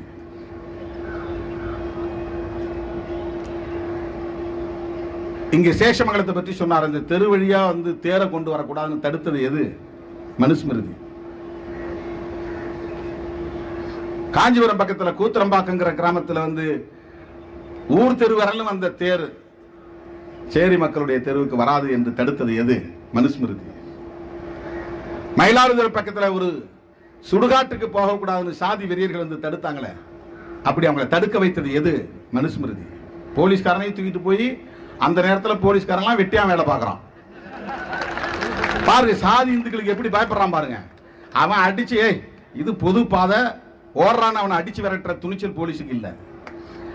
அவனுங்க வந்து கோவப்பட்ட கூடாதான், அதனால இவனுங்க போய் நாம் பாடையத்தை தூக்கிட்டு போறாங்க. வெட்கக்கேடு இல்ல, மானக்கேடு இல்ல. இது இதை விட ஒரு அவமானம் வேறு என்ன இருக்க முடியும்? கேட்டா நாங்க சட்டம் ஒழுங்கை பாதுகாக்கிறோம். சட்டத்தை பாதுகாக்க, அப்புறம் சட்டம் ஒழுங்கை பாதுகாக்கிறது. சட்டத்தை மதிக்கணும் முதல்ல. இந்த வீதி வழியா இவனை பணத்தை தூக்கிட்டு போக கூடாதுன்னு சொல்றதுக்கு அவனுக்கு என்ன உரிமை இருக்கு? அவனு இந்த ஊருக்காரன், அவனு இந்த ஊருக்காரன், இந்த வழியா போகக்கூடாது, அதை தடுக்கணும்னா சட்டத்தை மதிச்சா அவனால 4 பேரை பிடிச்சி உள்ள தூக்கி போட்டு அந்த வழியா பாடம் எடுத்து போக சொல்லணும். துணிச்சல் படிக்கலாம், ஐபிஎஸ் படிக்கலாம், ஏஎஸ் படிக்கலாம். ஆனா சேவை மனப்பான்மை தான், ஒரு சர்வன்ட் மைண்ட் செட்டு தான். நீ என்ன படிச்சாலும் உன் மூளைக்குள்ள மனிதர்மம் இருக்கிற காரணத்தினால அந்த அடிமை புத்தி மாறாது. என்ன படிச்சாலும் அதுதான். நான் அதிகாரிகளை விமர்சிக்கிறேன் என்று யாரும் கருதிவிடக் கூடாது. சமூக யதார்த்தத்தை சொல்லுகிறேன். சமூக யதார்த்தம் சொல்ற ஒருத்தருக்காக அந்த துணிச்சல் வரணும் இல்ல. எல்லாரும் நீரோட்ட போன பெரியார் தானே எதிர்த்து இவ்வளவு பெரிய மாற்றம். சமூக நீதி அரசியலமைப்பு சட்டத்தில் முதல் திருத்தம். அது அரசியலமைப்பு சட்டம், அதை திருத்தவே முடியாதுன்னு நினைச்சிருந்தாருன்னா இன்னைக்கு இவ்வளவு பெரிய மாற்றம் உருவாகி இருக்குமா? மண்டல் கமிஷன் அமைக்கக்கூடிய நிலை உருவாகி இருக்குமா? ஓபிசிக்கு ரிசர்வேஷன் கிடைச்சிருக்குமா? யோசிச்சு பாருங்க. ஆகவே என்னைக்கோ இருந்தது 2000 வருஷமா 3000 வருஷம், நீ 5000 வருஷம் கூட சொல்லு. 5000 வருஷத்துக்கு முன்னால் எழுதப்பட்ட நூலாக இருந்தாலும் கூட அதனுடைய தாக்கம் இன்றைக்கும் இங்கே இருக்கிறது என்பதுதானே யதார்த்தம். வாட்ஸ்அப்பில் ஒரு செய்தி இன்னைக்கு வரும்போது படித்தேன். அவர் வந்து நம்முடைய தா பாண்டியன் பேசினது, ஒரு மூத்த தலைவர், கம்யூனிஸ்ட் கட்சியுடைய தலைவர். அதை ஒரு பத்திரிகையில் எடுத்து போட்டிருக்கிறான். நம்முடைய மூத்த பெரியவாள் அவங்களுடைய மொழிப்படி சொன்னான். அவர் சொல்லியிருக்காரு, டவுரி பிரச்சனை வந்து ஒரு பொண்ணுக்கு கல்யாணம் ஆகலைன்னா அவளை அப்படியே விடக்கூடாது, கண்ணி கழியாமல் இருக்கக்கூடாது. ஒரு வாழை மரத்துக்கும் அவளுக்கும் கல்யாணம் பண்ணி வைக்கணும். கல்யாணம் பண்ணிட்டு அந்த வாழை மரத்தை வெட்டிடணும். உடனே விதவை ஆயிடுவா. விதவையான பிறகு மொட்டை அடித்து வெள்ளைப்படவை உடுத்தி அவளை அப்படியே சாவர வரலாம் வாழ சொல்லுங்க. ஏன்னா இந்த சமூகத்தில் டவுரி பிரச்சனையால உனக்கு புருஷன் கிடைக்கலன்னா, மணமகன் கிடைக்கலன்னா, வேறு சாதிக்காரனை திருமணம் செய்யக்கூடாது. அதை தடுக்கிறதுக்கு அவங்க வழி. இது அவரா சொல்லல, இதுதான் மனு தர்மம் சொல்லுது. இனக்கலப்பு கூடாது, சாதி கலப்பு கூடாது. தூய்மைவாதம், அதுதான் மனு தர்மத்தினுடைய அடிப்படை. சமத்துவமின்மை, இன்இக்வாலிட்டி, அதுதான் மனு தர்மத்தினுடைய அடிப்படை. தூய்மைவாதம்னா தீட்டுங்கிற கோட்பாடு தானா வருது. இப்ப இனக்கலப்பு ஏற்படாமல் இருக்கணும்னா அதுக்கு ஒரு கான்செப்ட் தேவைப்படுது. அதுதான் இவங்க கண்டுபிடிச்ச கான்செப்ட், கற்புங்கிறது. அது ஆண்களுக்கும் பெண்களுக்கும் பொதுவுன்னு சொல்லணும்ல. பிராமண சமூகத்தில் பிறந்த பாரதிய 2 பேருக்கும் பொதுவில் வைப்போம்னு சொல்றாரு. ஏன் பொதுவில் வைக்கல இந்த மனு தர்மம்? எல்லாத்துக்கும் ஆண்பால் சொல்லவிட இருக்கு, சொல்லு இருக்குது. விபச்சாரிங்கிறதுக்கு ஆண்பால் சொல்லு இருக்கா? குரத்தின்னா குறவன் இருக்கிறான், பரச்சின்னா பறையன்னு இருக்கிறான், ஆட்சின்னா ஆயன் சொல்லவிட இருக்கு. ஆண்பால் சொற்கள் இருக்கு. திருடின்னா திருடன், எல்லாத்துக்கும் ஆண்பால் இருக்கு. விபச்சாரின்னா விபச்சாரங்கிற சொல்லாடல் இருக்கா? ஏன் இல்ல? எல்லா ஆண்களும் உத்தம புருஷர்களா? மனைவியை தவிர யாருமே வேறு ஒரு பெண்ணை நிமிர்ந்து பார்த்தது இல்லையா இந்த சமூகத்தில் பிறந்த அத்தனை பேரும்? ஏன் விபச்சாரம் என்கிற ஒரு ஆண் சொல்லாடல் இல்லை? பெண்ணை ஒடுக்குவது என்பதற்காக உருவாக்கப்பட்ட கருத்தியல் தான் இது. பெண்ணுடைய நடத்தையை பற்றிய கருத்தியல் அப்படின்னு பார்க்க கூடாது. இது கேரக்டரோட தொடர்புடையதல்ல. இது சப்ரஷன் அண்ட் அப்ரஷன். பெண்களை ஒடுக்குவது, பெண்களை அடக்கி வைப்பது, பெண்களை சிந்திக்க விடாமல் தடுப்பது.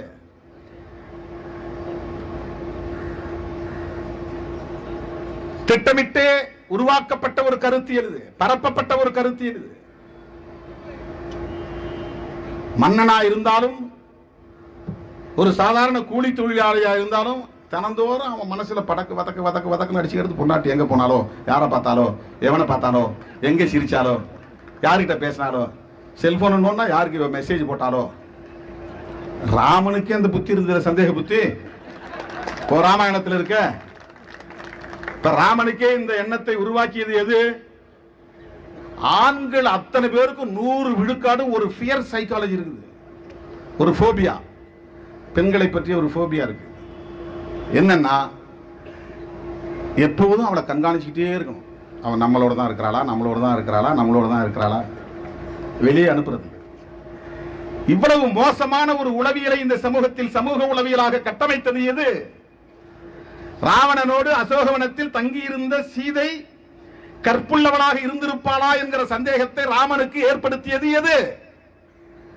அவளை மீட்டு வந்த பிறகு அக்னியிலே குளித்து விட்டு வா, அப்போதுதான் நீ உத்தமி என்று என்னால் ஏற்றுக்கொள்ள முடியும், பத்தினி என்று ஏற்றுக்கொள்ள முடியும் என்று கேட்கிறவர்கள் தனியாக சீதை இல்லாமல் இத்தனை நாள் ராமன் இங்கே இருந்தானே, அவன் உள்ளபடியே உத்தமனாகத்தான் இருந்தானா என்ற கேள்வியை யாரும் எழுப்பவில்லையே.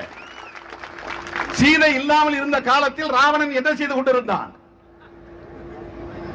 தாம்பத்திய வாழ்க்கைக்கு போனவன் தானே, துறவரம் போனவில்லையே. அப்ப சீதை கேட்டு, ஏய் நீ முதல்ல அக்னி குண்டத்துல இறங்கிட்டு வா, அப்புறம் நான் சொல்றேன். என் மேல நீ சந்தேகப்படுறல, என் மேல சந்தேகப்படுறல, ராவணன் ஏதாவது பண்ணிருப்பான்னு உனக்கு ஒரு சந்தேக புத்தி இருக்குல்ல. அப்ப இவ்வளவு நாளா நான் இல்லாம அங்க இருந்தே நீ சும்மா இருந்தியா? ஒழுக்கமா இருந்தியா? உத்தமனா இருந்தியா?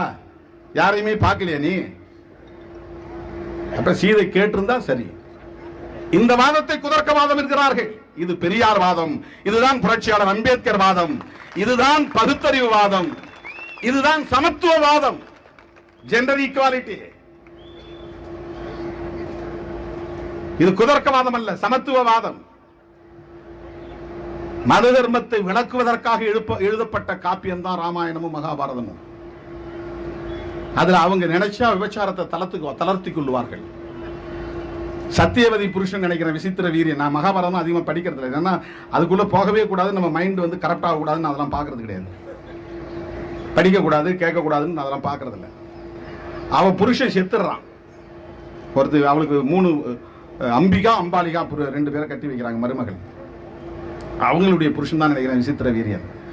அவங்க அம்மா விசித்திரவீரனுடைய அம்மா பேர் தான் சத்தியவதின்னு கருதுகிறேன். அவ விசித்திரவீரியன் செத்துட்டான், புள்ள இல்ல, 2 பேர் மருமகள்கள் சும்மா இருக்கா, வாரிசு இல்லாம. தனக்கு பிறகு யார் இந்த ராஜ்யத்தை சாம்ராஜ்யத்தை பார்ப்பது அப்படிங்கிற கவலை அவளுக்கு வந்தது. அயோத்தி நினைக்கிறேன், அயோத்தி இல்ல மகாபாரதத்தில் வரக்கூடிய கதை நமக்கு தெரியல, அந்த சாம்ராஜ்யத்தை காப்பாற்றக்கூடிய கதை. அப்ப அவ என்ன பண்றா, காட்டுக்கு துறவரம் போன வியாசரை தேடி போற, அந்த மகாபாரதத்தை எழுதின வியாசர், அவரை தேடி போய் அவங்க எங்க தவம் இருக்கிறான்னு பார்த்து அவன்கிட்ட போய் கேட்டு, நீ வந்து விசித்திரவீரியன் மனைவி மாறிட்ட ஒரு நாள் இரவு தங்கிட்டு போ, எனக்கு வாரிசு வேணும். அதுக்கு மனு தர்மம் இடம் கொடுக்குது. அவன் வந்து தங்கினவன் என்ன பண்ணிட்டான், அங்க இருந்த ஒரு சர்வன் மெய்டையும் சேர்த்து பார்த்துட்டு போயிட்டான். அம்பிகா அம்பாலிகாவை மட்டும் இல்ல, அங்க வேலைக்கார பணிப்பெண் இருந்தா பாருங்க, அவனுக்கும் ஒரு குழந்தை கொடுத்துட்டு போயிட்டான். ரிஷி பண்ற ராத்தங்க, அது ஒரே இரவுல குழந்தை உருவாயிரும். அவரு ரிஷி, அவர் வந்து பார்த்துட்டு போனார்.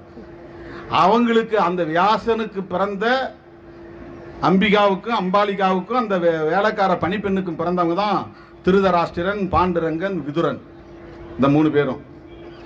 அப்புறம் அவங்க ஆட்சி சாம்ராஜ்யம். இந்த இடத்துல மனு தர்மம் அனுமதிக்குது. என்ன சொல்லுதுன்னா, உனக்கு வாரிசு இல்லைன்னா நீ கணவன் இல்லாத நேரத்தில் அவனுடைய தம்பிகிட்டையோ குழந்தைமார்கிட்டையோ அல்லது அவன் சார்ந்த பங்காளியை சார்ந்த யாராவது ஒருத்தட்ட நீ உன்னுடைய வாரிசை பெற்றுக்கொள்ளலாம். எல்லாமே பெண்ணை மையப்படுத்தியதாகவே. ராமாயணம் வந்து குல தர்மத்தை மீறக்கூடாதுங்குது. அதனால்தான் வந்து சம்புகனை கொலை செய்கிறார் நம்முடைய ராமன் என்கிற சத்திரியன். ராமன் வந்து பிராமணர் கிடையாது, சத்திரியன். ஒரு பிராமணர் வந்து ஒரு குழந்தை இறந்து போய் தூக்கிட்டு போயிட்டு ராமன்கிட்ட முறையிடுறாராம். என்ன முறையிடுறாருன்னா, ராமா அவனுடைய ஆட்சியில் அதர்மம் நடக்குது. என்னடா அதர்மம் நடக்குது? குலத்தொழில மீறி ஒவ்வொருத்தரும் காரியம் செய்யறான், அதனால தான் என் பிள்ளை செத்து போச்சு. என்ன குல தர்மத்தை மீறினாங்க பாருங்க, சூத்திரம் ஒருத்தன் தவம் இருக்கிறான், சூத்திரன் தவம் இருக்கக்கூடாது. உடனே ராமன் வந்து உடைவாளை உருவிக்கொண்டு கிளம்புகிறார் காட்டுக்கு. எங்கடா யார் ராவன் தவம் இருக்கிறான்னு தேடி போனா ஒருத்தன் மரக்கலையில காலை மேல போட்டு கீழே தலைகீழா தொங்கிட்டு தவம் இருந்திருக்கிறான். அதான் கதை தான், நமக்கு என்ன தெரியும். அப்ப போன உடனே ராமன் பார்த்துட்டு, டேய் நீ யார்றான், உன் பேர் என்னன்னு. சம்புகன். நீ என்ன குலம்? நான் சூத்திரன். உடனே அவர் வந்து விசாரணைலாம் கிடையாது, ட்ரையல் தான் கிடையாது, விட்னஸ்லாம் கிடையாது, சாட்சி கிழிச்சிடலாம். உடனே தண்டனை கொடுத்து தலை ஓங்கி வெட்டிடுறார். குல தர்மத்தை மீறியதால் நீ ஒரு சூத்திரன், தவம் இருக்க உனக்கு எந்த தகுதியும் இல்லை. அப்ப ராமாயணம் எதற்காக உருவாக்கப்பட்டது? குல தர்மத்தை மீறினால், குலத்தொழிலை மீறினால் தண்டனை வழங்க வேண்டும். சம்புகன் கதை அதுதான் சொல்லுது. மகாபாரதத்தில் ஏகலைவன் கதை அதே மாதிரி. ஏகலைவன் ஒருத்தன் வந்து துரோணாச்சாரிகிட்ட வந்து எனக்கு பயிற்சி கற்றுக் கொடுங்க, வில்லு வித்தை கற்றுக் கொடுங்கன்னு கேட்குறான். நீ யாரான்னு கேட்டால் சூத்திரன் தெரிஞ்சது. சூத்திரனுக்குலாம் சொல்லிக் கொடுக்க முடியாது, போடான்றான். அவன் என்ன பண்ணுறான் பைத்தியக்காரன், துரோணாச்சாரி மாதிரி ஒரு சிலையை போய் செஞ்சு வச்சுக்கிட்டு அவரை மனசில் ஏற்றிக்கிட்டு அவர் சொல்லிக் கொடுக்குற மாதிரியே இவன் வித்தையை கற்றுக்கிட்டான். வித்தையை கற்றுக்கிட்டது பிறகு அவனுடைய தலைமை சீடனாக இருக்கிற அர்ஜுனனை விட இவன் பெரிய புகழ்பெற்றவனா மாறிடுறான். யாரு? ஏகலைவன்.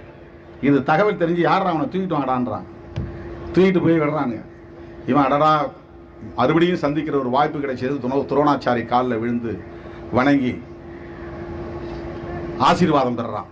அப்போ வந்து துரோணாச்சாரி சொல்றான், நீ பெரிய கெட்டிக்காரன் தான், வில்லுக்கு அர்ஜுனன் தான் பேரு, அவனையே நீ வந்து வெல்லக்கூடிய அளவுக்கு வலிமை பெற்றவனா மாறி இருக்கிற. ஆனா நீ உனக்கு யாருடா குருன்னு கேட்டா, நீங்க தான் மானசீக குரு. மானசீக குருன்னா நேரடியா குரு மாணவனுக்கு இடையில உறவு இருக்காது. அவன் எங்கேயோ ஒருத்தர் இருப்பான், அவனை மனசுல வச்சுக்கிட்டு தன்னை அவரை குருவா ஏத்துக்கிட்டு இவன் தன்னை மாணவனா கற்பனை செய்துட்டு வாழ்ந்து, அதுக்கு பேர் மானசீக குரு. அவன் சொல்றான். அப்போ வந்து துரோணாச்சாரி சொல்றாரு, நீ ஒரு சூத்திரனா இருந்தாலும் இந்த வித்தையை நல்லா கத்துக்கிட்ட, ஆனா குரு தட்சணை செய்யணும். ஏன்னா அது மனு தர்மத்தில் வருது, குரு தட்சணை செய்யணும். ஐயா நீங்க என்ன வேணாலும் கேளுங்க, இதை விட வேற என்ன எனக்கு பாக்கியம். அப்போ துரோணாச்சாரி ஏகலைவனுடைய கட்டை விரலை வெட்டித்தான் கேட்கிறான். மனு தர்மத்தின் சூது சூழ்ச்சி எங்கே இருக்கிறது என்று பாருங்கள் தோழர்களே. ஏகலைவன் கட்டை விரலை வெட்டிய பிறகு அவன் அப்புறம் வில்லு எடுக்க முடியுமா? அவன் கட்டை விரலை தான் வில்லு வந்து வம்பு அடிக்கிறதுக்கு முக்கியமான தேவை. வில்லாதி வில்லனாக இருந்த ஏகலைவனின் ஆற்றலை சிதைத்ததுதான் மனு தர்மம். மகாபாரதத்தில் வர கதை அதுதான். ஏன்னா அர்ஜுனர் மீறி அவன் சத்திரியன், இவன் சூத்திரன். அர்ஜுனன் வந்து சத்திரியன், ஏகலவன் வந்து சூத்திரன். எனவே அர்ஜுனனை இவன் வெல்லக்கூடாது. ஹெச் ராஜாவை வந்து ஒரு சிறுத்தை வென்று விடக்கூடாது. அதனால ராஜா சொன்னா கேஸ் போடும் போலீஸ். விடுதலை சிறுத்தை யாரும் போய் புகார் கொடுத்தா கேஸ் போடாது. அப்படிதான் அது. அர்ஜுனனை வந்து ஏகலைவன் வெல்லக்கூடாது, அவனை விட இவன் மேலான ஆளாடும். அதனால கட்ட விரலே வெட்டினாங்க. அதனால்தான் திருட்டு வழக்கில் சம்பந்தப்பட்டவன், சாதி வெறி வழக்கில் சம்பந்தப்பட்டவன் கொடுக்குற புகாரை வாங்கிட்டு உடனே போலீஸ் போடுது கேஸ். போலீஸா இருக்கிறவங்களுக்கு ஒரு இன்வெஸ்டிகேட்டிவ் மைண்ட் செட் இருக்கணும். எதையா இருந்தாலும் ஆய்வு பண்ற ஒரு புலனாய்வு செய்யற மூளை இருக்கணும் போலீஸ்க்கு. சொன்ன உடனே அதுக்கு நம்பக்கூடாது. ஆதாரங்கள் கிடைச்சா கூட அதுல வந்து ஒரு கம்பேரிட்டிவ் ஸ்டடி பண்ணணும். அதுல ஒரு இன்வெஸ்டிகேட்டிவ் அப்ரோச் இருக்கணும். எல்லாவற்றையும் புலனாய்வோடு அணுக வேண்டும். அதுதான் போலீஸுடைய முக்கியமான மூளையா இருக்கணும். ஒருத்தர் ஆன்லைன்ல போட்டாராம், இவர் வந்து அந்த 40 செகண்ட் வீடியோவை கேட்டாராம், திருமாவளவன் குற்றவாளின்னு கேஸ் போட்டாராம். வரட்டுன்ற கேஸ் நீதிமன்றத்துக்கு. யார் மானம் கப்பல் ஏறுதுன்னு பார்ப்போம், பேசுவோம். எதை நீ புனித நூல் என்று சொல்லுகிறாயோ அந்த நூலை பற்றி நீதிமன்றத்திலே வாதிடுவோம். ஏன் நாங்க கொடுத்த புகாருக்கு இதுவரை எந்த நடவடிக்கை எடுக்கல? தமிழ்நாடு முழுக்க கிட்டத்தட்ட நூற்றுக்கணக்கான புகார்கள் கொடுக்கப்பட்டிருக்கிறது. அரசியல் பேச தெரியாத அந்த கும்பல், கொள்கைக்கு கொள்கை பேச தெரியாத கும்பல், கோட்பாட்டுக்கு கோட்பாட்டை முன்வைக்க தெரியாத அந்த கும்பல் தனிப்பட்ட முறையிலே என்னை இழிவுபடுத்தி வன்மத்தை கக்கிக் கொண்டிருக்கிறார்கள். ஏன் ஒரு ஆள் மேல கூட நீ புகார் போடல, எஃப்ஐஆர் போடல?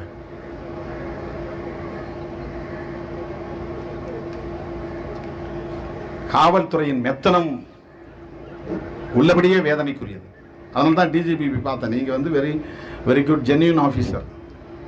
அவர் வந்து ஒரு நேர்மையான அதிகாரி என்பதால் தான் இந்த அளவுக்கு இன்னைக்கு அந்த இடத்துக்கு வந்திருக்கிறார் அப்படிங்கிற நம்பிக்கையோடு போய் பார்த்து கொடுத்தோம். நீங்க வந்து அவங்க மேல நடவடிக்கை எடுக்கணும். அப்படி இல்லைன்னா அது ஒரு அநீதி அப்படின்னு சொல்லிட்டு வந்துருக்கோம். இன்னைக்கு தமிழ்நாடு முழுவதும் ஆர்ப்பாட்டம் நடத்துறதா திட்டமிட்டிருந்தோம். நம்ம பசங்க ஏதாவது அப்புறம் நீயா நானான்னு பேசிட கூடாது, வேண்டாம் அப்படின்னு தான் சரி ஒரே இடத்துல நடத்துவோம் அப்படின்னு இன்னைக்கு ஒரே இடத்துல நடத்துறோம். இந்த ஒரு போராட்டம் தமிழ்நாடு முழுவதும் நடந்த போராட்டத்திற்கு சமமானது என்பதை நான் அதிகாரிகளுக்கு சொல்லிக்கொள்ள கடமைப்பட்டிருக்கிறேன். எங்கள் மீது அவர்கள் திட்டமிட்டு அவதூறு பரப்புகிறார்கள், சமூக பதற்றத்தை உருவாக்குகிறார்கள், சமூக வலைத்தளங்களை சட்ட விரோதமாக பயன்படுத்துகிறார்கள், சாதி வெறியை தூண்டுகிறார்கள், மத வெறியை தூண்டுகிறார்கள், வெறுப்பு அரசியலை விதைக்கிறார்கள்.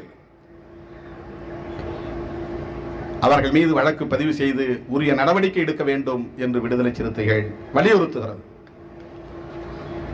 தோழர்களே, எந்த ஒரு குறிப்பிட்ட சமூகத்தையும் அல்லது மதத்தையும் இழித்து பேசுவதோ பழித்து பேசுவதோ நம்முடைய நோக்கம் இல்லை. கொள்கை அடிப்படையில், கோட்பாட்டு அடிப்படையில் சில விமர்சனங்களை வைக்கிறோம். சொல்ல போனால் இந்த போராட்டத்தை பொறுத்தவரையில் வெகுண்டெழுந்து வீதிக்கு வந்து போராட வேண்டியவர்கள் பெண்கள் தான். இது பெண்கள் நடத்த வேண்டிய ஒரு மகத்தான புரட்சி. இது பெண்களையே தூண்டிவிட்டு திருமாவளவனுக்கு எதிராக அவதூறு பேச வைக்கிறார்கள். நான் அதை பற்றி கவலைப்படவில்லை. அந்த பெண்கள் புரிந்து கொள்ளுகிற வரையில் எங்கள் போராட்டமும் பரப்புரையும் தொடரும். அவர்கள் கிரிமினல் புத்தியோடு இதை வெட்டி ஒட்டி நறுக்கி வெளியிட்டு பரப்புகிறார்கள் என்பதை அந்த பெண்கள் உணர்ந்து கொண்டால், 40 நிமிட நேர பேச்சையும் கேட்டால், திருமாவளவன் பெண்களுக்காகத்தான் வாதிட்டு இருக்கிறான், பெண்களின் நலன்களுக்காகத்தான் பேசியிருக்கிறான், பெண்களின் உரிமைகளுக்காகத்தான் வாதாடி இருக்கிறான், பெரியார் வழியில் தான் பேசியிருக்கிறான், புரட்சியாளர் அம்பேத்கர் வழியில் தான் பேசியிருக்கிறான் என்பதை அவர்கள் உணர்ந்தால் தமிழகத்தில் மட்டுமல்ல இந்திய அளவிலே ஒரு மகத்தான புரட்சி நிகழும். தோழர்களே, இன்றைக்கு இங்கே இருக்கக்கூடிய அனைத்தும் இந்திய அரசியலமைப்பு சட்டத்தின் ஆட்சி நிர்வாகத்தின் கீழ் இருக்கிறது என்பதை விட சமூக தளத்திலும் பண்பாட்டு தளத்திலும் விதவை மறுமணம் செய்யக்கூடாது, அவள் தலையை மொட்டையடிக்க வேண்டும், அவள் பூ வைக்க கூடாது, கைகளில் வளையல் அணிய கூடாது, 16ஆம் நாள் தாலியை அறுக்க வேண்டும், கடைசி வரையில் அவள் விதவையாகவே வாழ வேண்டும், வெள்ளை உடையை உடுத்தி இருக்க வேண்டும் என்றெல்லாம் இன்றைக்கு சமூகத்தில் நடைமுறையில் இருப்பதற்கு இந்திய அரசமைப்பு சட்டம் காரணமில்லை, மனுஸ்மிருதி தான் காரணம். சின்னஞ்சிறு வயதிலேயே பாலிய விவாகத்தை நடத்த இங்கே அனுமதித்தது அரசியலமைப்பு சட்டம் அல்ல. அரசமைப்பு சட்டத்தின்படி அல்லது இந்திய சட்டத்தின்படி இன்றைக்கு பெண்ணுக்கு 18 வயது, ஆண்களுக்கு 21 வயது. ஏன் இந்த வயதை சமமா வச்சா? 2 பேருக்கும் 21 வயசுன்னு வச்சா என்ன? அது என்ன ஆண்களுக்கு மட்டும் 21 வயசு, பெண்களுக்கு 18 வயசு? அப்ப இந்த 21 வயசு வரலாம் அவன் ஒழுங்கா இருந்துருவானா? இந்த வயது நிர்ணயம் கூட எந்த அடிப்படையில் என்ற கேள்வி எழுகிறது. எந்த அடிப்படையில் இந்த வயது நிர்ணயம்? சொல்ல போனா பெண்கள் ஒரு நாளைக்கு நெல்லத்தின வளருவாங்க, ஆண்கள் ஒரு நாளைக்கு எல்லத்தின வளருவாங்கன்னு கிராமத்தில் பழமொழி. எள்ளு அளவுக்கு பெண்கள் உடல் வளர்ச்சியிலும் வேகமா வளருவாங்க, மூளை வளர்ச்சியிலும் ஆண்களை விட பெண்கள் அண்டர்ஸ்டாண்டிங், கிராஸ்பிங் ரொம்ப அதிகம். நீங்க ஒரே வீட்டில் பெண் குழந்தை ஆண் குழந்தை வளரும்போது பாருங்க, பெண் நறுக்கு தெரிச்ச மாதிரி பெண் குழந்தை பேசும், பளிச்சுன்னு பேசும், கேள்வி நறுக்கு தெரிச்ச மாதிரி கேட்கும். இயற்கையிலேயே ஆண்களை விட பெண்கள் மூளை வலிமை உள்ளவர்கள். அதனாலதான் ரொம்ப இதை போட்டு பயங்கரமா ஒடுக்கி வச்சிருக்காங்க. என்ன கூட படிச்சது 6ஆம் வகுப்புல 20-25 பேர், 7ஆம் வகுப்புல 7-8 பேர் ஆச்சு, 8ஆம் வகுப்புல 3 பேர் தான். 3 பேர்ல 2 பேர் பெண்ணு, ஒரே ஒரு ஆண். அந்த ஒரே ஆண் நான் தான். டிராப் அவுட்ஸ் ஸ்கூல்ல 3 பேர் தான் படித்தோம், 2 பெண்கள். 2 பெண்களுக்கு 8ஆம் வகுப்புனா 8-5 13 வயசு. 13 வயசுல பருவத்துக்கு வர்றது இயற்கை. அரையாண்டு தேர்வுக்கு பிறகு ஒரு பெண் வரல பள்ளிக்கூடத்துக்கு. ஆனா அதுதான் ஸ்கூல்லே கிளாஸ்லே நல்லா படிக்கிற பொண்ணு, ரொம்ப நல்லா படிக்கிற பொண்ணு. அதை நிறுத்திட்டாங்க. அப்ப பப்ளிக் எக்ஸாம் வந்துச்சு. 3 பேர்ல 2 பேர் தான் பப்ளிக் எக்ஸாம் எழுத போனோம். அந்த பொண்ணு நானும் தான். பப்ளிக் எக்ஸாம் முடிஞ்ச பிறகு நான் 9th படிக்க போயிட்டேன், அது கல்யாணம் பண்ணிட்டு போயிடுச்சு. பெண்களின் நிலையை பாருங்க, அது கல்யாணம் பண்ணிடுச்சு. இந்த பொண்ணு பப்ளிக் எக்ஸாமுக்கு முன்னாடியே கல்யாணம் பண்ணி கொடுத்துட்டாங்க. அரையாண்டு தேர்வில் நிறுத்தினாங்க பாருங்க. அதை மட்டும் படிக்க வச்சிருந்தா அது இன்னைக்கு தமிழ்நாட்டில் மிக முக்கியமான ஒரு பதவியில் இருந்திருக்கும். நல்லா படிக்கக்கூடிய நல்லா படிக்கக்கூடிய ஒரு பெண்ணின் வாழ்வை எது சிதைத்தது? பருவத்துக்கு வர்றதுங்கிறது இயற்கை தானே. பருவத்துக்கு வந்தா பள்ளிக்கூடத்துக்கு போகக்கூடாதா? மேற்கொண்டு படிக்க கூடாதா?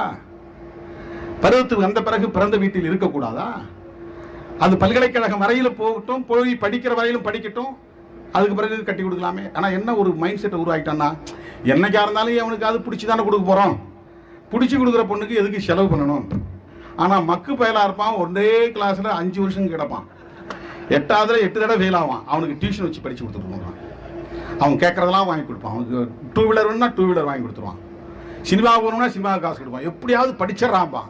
ஆனா வாங்கிட்டு போய் நல்லா தண்ணி அடிப்பான், போதை அடிப்பான், சினிமா பார்ப்பான். ஆம்பளை பிள்ளைக்கு அவ்வளவு சுதந்திரம். ஆம்பளை 1000 இடத்துக்கு போயிட்டு வருவான்பா, பொம்பளை அப்படியெல்லாம் போகக்கூடாது.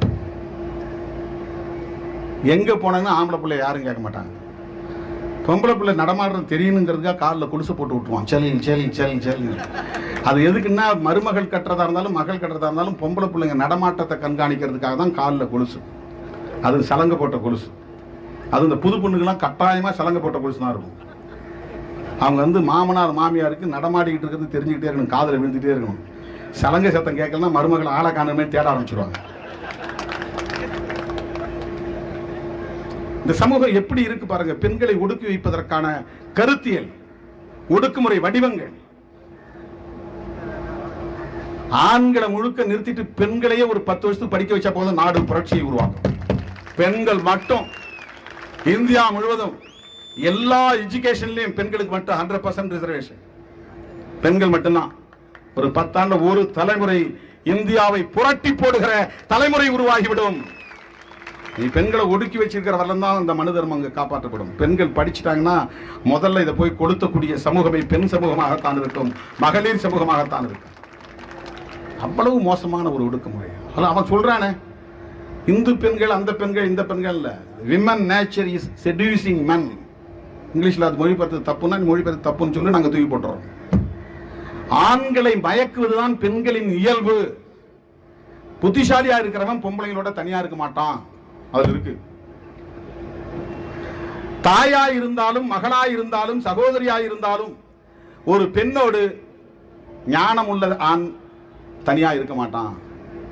அப்ப தாயா இருந்தாலும் மகளா இருந்தாலும் சகோதரியா இருந்தாலும் பெண்கள் வந்து ஆண்களுக்கு அந்த இச்சையை தூண்டி விடுவார்கள். இது அது சொல்லுதா இல்லையா? நானா சொல்றேன்? பருவத்தெல்லாம் பார்க்க மாட்டாங்க, வயசை பார்க்க மாட்டாங்க, அழக பார்க்க மாட்டாங்க. அவங்களுக்கு வந்து மேன்லியா இருக்கணும். இது எதுக்காக சொல்லப்பட்டிருக்கு? இது கேரக்டர் அசாசினேஷன் அல்ல. நான் அப்படி பார்க்கல. பெண்களின் நடத்தையை இழிவுபடுத்துவதாக நான் பார்க்கவில்லை.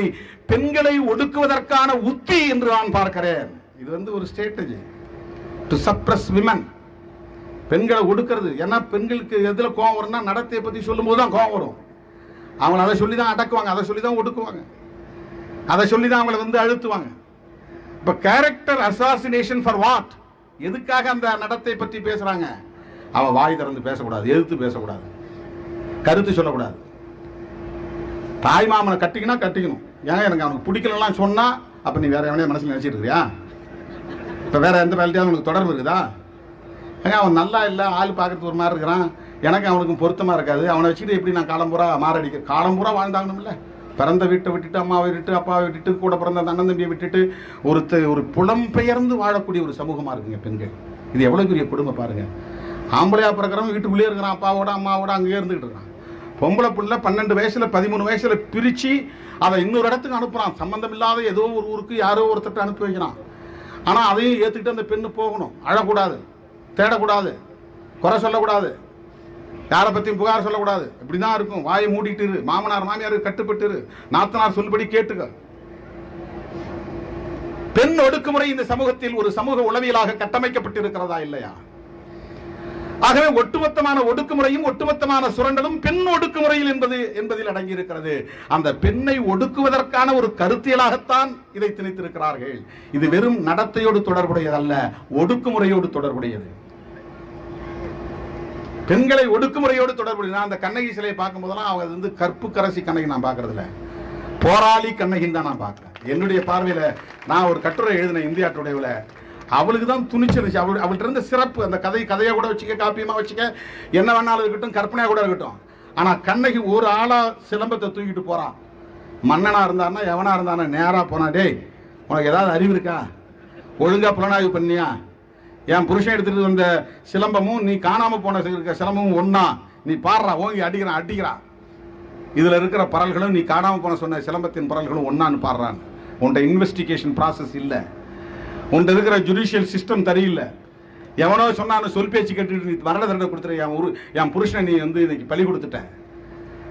அந்த இடத்துல வந்து கண்ணகிக்கு இருந்தது கற்பின் துணிச்சல் அல்ல, போர்க்குணம். அதுதான் அவர்கிட்ட இருந்த போர்க்குணம். துணிச்சலை போய் கேட்டா, நீதி வேணும்னு கேட்டா, அரசியல் பிழைத்தோருக்கு அறம் கூற்றாவதும், அந்த இடத்துல அவன் வந்து தப்பு பண்ணிட்டான், அவனுக்கு வந்து தண்டனை கொடுத்தாகணுங்கிற இடத்துல தண்டனை மன்னனுக்கே தண்டனை கொடுக்க வேண்டும் என்று போராடுகிற வாதாடுகிற துணிச்சல் இருந்தது. கற்பு கரசியின் வடிவம் அல்ல, போர்க்குணத்தின் வடிவம் கண்ணகி. நான் கட்டுரை எழுதினார் 25-20 வருஷத்துக்கு முன்னால இந்தியா டுடேல. கண்ணகி கற்பின் வடிவம் அல்ல, போர்க்குணத்தின் அடையாளம் அப்படின்னு எழுதினார். பெண்களுக்கு அந்த போர்க்குணம் வந்துடக்கூடாதுங்கிறதுக்காக தான் அடைக்க வைக்கிறான். நல்ல நகையை போட்டு பட்டுசாலையை உடுத்தி தேவதை மாதிரி இருக்கிற, லட்சுமி மாதிரி இருக்கிற, மகாலட்சுமி மாதிரி இருக்கிற இந்த புகழ்லாம் எதுக்கு? அதுதான் 3வது அத்தியாயத்தில் சொல்ற புகழ். 9வது அத்தியாயத்தில் பெண்களை கிழிகிழின்னு கிழிக்குது மனு தர்மத்தில். 3வது அத்தியாயத்தை எடுத்து வேகமா காட்டுறாரு. ஏய் தற்குறி, இதை படிடான். ஏய் நீ 9வது அத்தியாயத்தை படிடா. நான் விடுதலை சிறுத்தைகள் கேட்கிறேன், 9வது அத்தியாயத்தை படி, அப்புறம் நீ தற்குறியா நான் தற்குறியான்னு பார்ப்போம். பெண்களை புகழ்வது என்பது பெண்கள் வேறு விவகாரங்களில் நாட்டம் ஏற்படாமல் அவர்களுடைய சிந்தனை வேறு இடத்து போகாம இருக்கிறதுக்காக போடுறாங்க. இல்லைன்னா ஏன் இவங்களை இவ்வளவு அடிமைப்படுத்தி வச்சிருக்கிறாங்க? பெண்களை எம்பவர் பண்ணா படிக்க வை, அதிகாரத்தை கொடு, சொத்தை கொடு. புரட்சியாளர் அம்பேத்கர் அவர்கள் தி கோட் ஆஃப் இந்து பில் என்கிற ஒரு சட்டத்தை கொண்டு வந்த போது அதிலே பெண்களுக்கு சொத்துரிமை உண்டு என்று எழுதினார். அதனால தானே பாலகங்காதர திலகர் ஆட்களை பொம்பளைங்களை தூண்டி விட்டு போராட வச்சாரு. இன்னைக்கு இவங்க தூண்டி விட்டு பெண்களை பேச வைக்கிற மாதிரி. அன்னைக்கு அம்பேத்கருக்கு எதிராக பெண்களே போராடினாங்க. பாவம் பெண்கள், விவரம் தெரியாது, யாரோ சொல்றதை கேட்டு போராடினாங்க. ஆனா அந்த பெண் சமூகம் விடுதலை பெற வேண்டும் என்பதற்காக இந்து சமூகத்தை சார்ந்த பெண்களுக்கு ஆண்களுக்கு எப்படி சொத்தில் பங்கு உண்டோ அப்படி பெண்களுக்கும் சொத்திலே உரிமை உண்டு என்கிற சட்டத்தை கொண்டு வந்தார். அந்த சட்டத்தை நிறைவேற்ற விடாமல் தடுத்தார்கள் அதிதீவிர இந்துத்துவ சிந்தனையாளர்கள், பெண் ஒடுக்குமுறை சிந்தனையாளர்கள். எனவேதான் நாம் இதையெல்லாம் பேசுகிறோம், விவாதிக்கிறோம். நாங்கள் கருத்தியல் ரீதியாக வாதாட போராட தயாராக இருக்கிறோம். ஏன்னா இந்த எலெக்ஷன் நாங்க பாய்காட் பண்ணிக்கிறோம், அது பிரச்சனை இல்லை, விவாதிப்போம். இதான் முதல்ல ஃபர்ஸ்ட். நான் இப்படி பேசுறது ஏதோ உணர்ச்சி வயப்பட்டு பேச நினைக்காதீங்க. இதை விட்டா வேற வாய்ப்பே கிடையாது விவாதிக்கிறது. இந்த களத்தை விட்டால் வேறு களம் இல்லை. இது பேசப்பட வேண்டிய ஒன்று, விவாதிக்கப்பட வேண்டிய ஒன்று, விவாதித்ததற்கு தீர்வு காண வேண்டிய ஒன்று. நான் பாரதிய ஜனதாவை பார்த்துதான் பேசுகிறேன், நான் சங் பரிவார் அமைப்புகளை பார்த்துதான் பேசுகிறேன். இந்து மதத்தை பார்த்து பேசவில்லை, இந்து சமூகத்தை பார்த்து பேசவில்லை. திமுகவிலே 90% பேர் இந்துக்கள் தான், இடதுசாரி கட்சிகளில் 90% பேர் இந்துக்கள் தான், விடுதலை சிறுத்தைகள் கட்சியிலே 90% பேர் இந்துக்கள் தான். இந்துக்களின் நலன்களுக்காகத்தான் போராடுகிறோம். சமூக நீதி போராட்டம் என்பதே இந்துக்களுக்கான போராட்டம் தான். நீ என்ன, நீதான் இந்துக்களுக்கு 100% பாதுகாப்பு அரண் என்பதை போல பேசுகிறாய். யாரை ஏமாற்ற? நீ உண்மையிலேயே இந்துக்களின் பாதுகாவலர்களாக இருந்தால் நாளைக்கு நான் கேட்கிறேன், நாளைக்கு உங்களால் சமூக நீதிக்கான ஒரு சட்டத்தை கொண்டு வர முடியுமா? இடஒதுக்கீட்டுக்கு சட்டம் இருக்கிறதா? இடபிள்யூஎஸ்க்கு ஒரு சட்டம் கொண்டு வந்தீர்களே, ஓபிசி மக்களுக்கான இடஒதுக்கீடு, எஸ்சி எஸ்டி மக்களுக்கான இடஒதுக்கீடு சட்டம் கொண்டு வா. மோடி கிட்ட சொல்லி, அவர் தானே ஆட்சியில் இருக்கிறாரு. பெரியார் கேட்ட மாதிரி 100 விழுக்காடு இடஒதுக்கீடு கொண்டு வா. சுப்ரீம் கோர்ட் ஜட்ஜ்மெண்ட் தூக்கி குப்பையில போடு. பார்லிமெண்ட்ல விவாதம் நடத்த. பார்ப்பனர்களுக்கு 3%, மிச்சம் இருக்கிற 97%, எஸ்சிக்கு 22%, எஸ்டிக்கு 9%, அகில இந்திய அளவில் எஸ்சிக்கு 25%, மிச்சம் இருக்கிறத ஓபிசி கொடு. மக்கள் தொகை அடிப்படையில் 100 விழுக்காட்டையும் பிரிப்போம், பெரியார் சொன்ன மாதிரி. அப்படி ஒரு சட்டத்தை கொண்டு வாங்க. ஆனா 108 சாதிக்கு சேர்ந்து எம்பிசின்னு ஒரு பட்டத்தை வாங்கி அதுல 108 சாதிக்கும் 20% கொடுக்கும்போது தேர்தலுக்காக ஒருத்தர் ஒரு முழக்கத்தை வைக்கிறார், எங்க சாதிக்கு மட்டும் 20 வேணும் அப்படின்னு. அப்ப மற்ற சாதிக்கு எதிராக அவர் சிந்திக்கிறார்ல, அவர் தானே மற்ற சாதிக்கு எதிராக பேசுறாரு. யாராவது வாய் திறக்கிறாங்களா? அந்த எம்பிசியில் இருக்கக்கூடிய பிற சாதிகளுக்கு எதிராக பேசுறாரே இவரு, இது நியாயமா? அப்ப அந்த எம்பிசிக்கு என்ன? அந்த சாதி 108 சாதியில ஒரு சாதிக்கு மட்டும் 20% கேட்கற கேளுங்க, ரைட், அது உரிமை இருக்கு. ஒரு சமூகம் 20% வேணும்னு கேட்கறது ரைட். அதுல இருக்கக்கூடிய 107 சாதிக்கு என்ன நிலை? அதை பத்தி உங்களுடைய நிலைப்பாடு என்ன? ஏன் பேசல? இது யாராவது கேட்கறாங்களா? திருமாவளவன்னா இழிச்சவாயன் யார் வேணாலும் ஏறி அடிக்கலாம் நினைக்கிறீங்க. அது அந்த காலம், முப்பாட்டன் காலம், முப்பாட்டன் காலம். அது இது திருமா காலம், சிறுத்தைகளின் காலம்.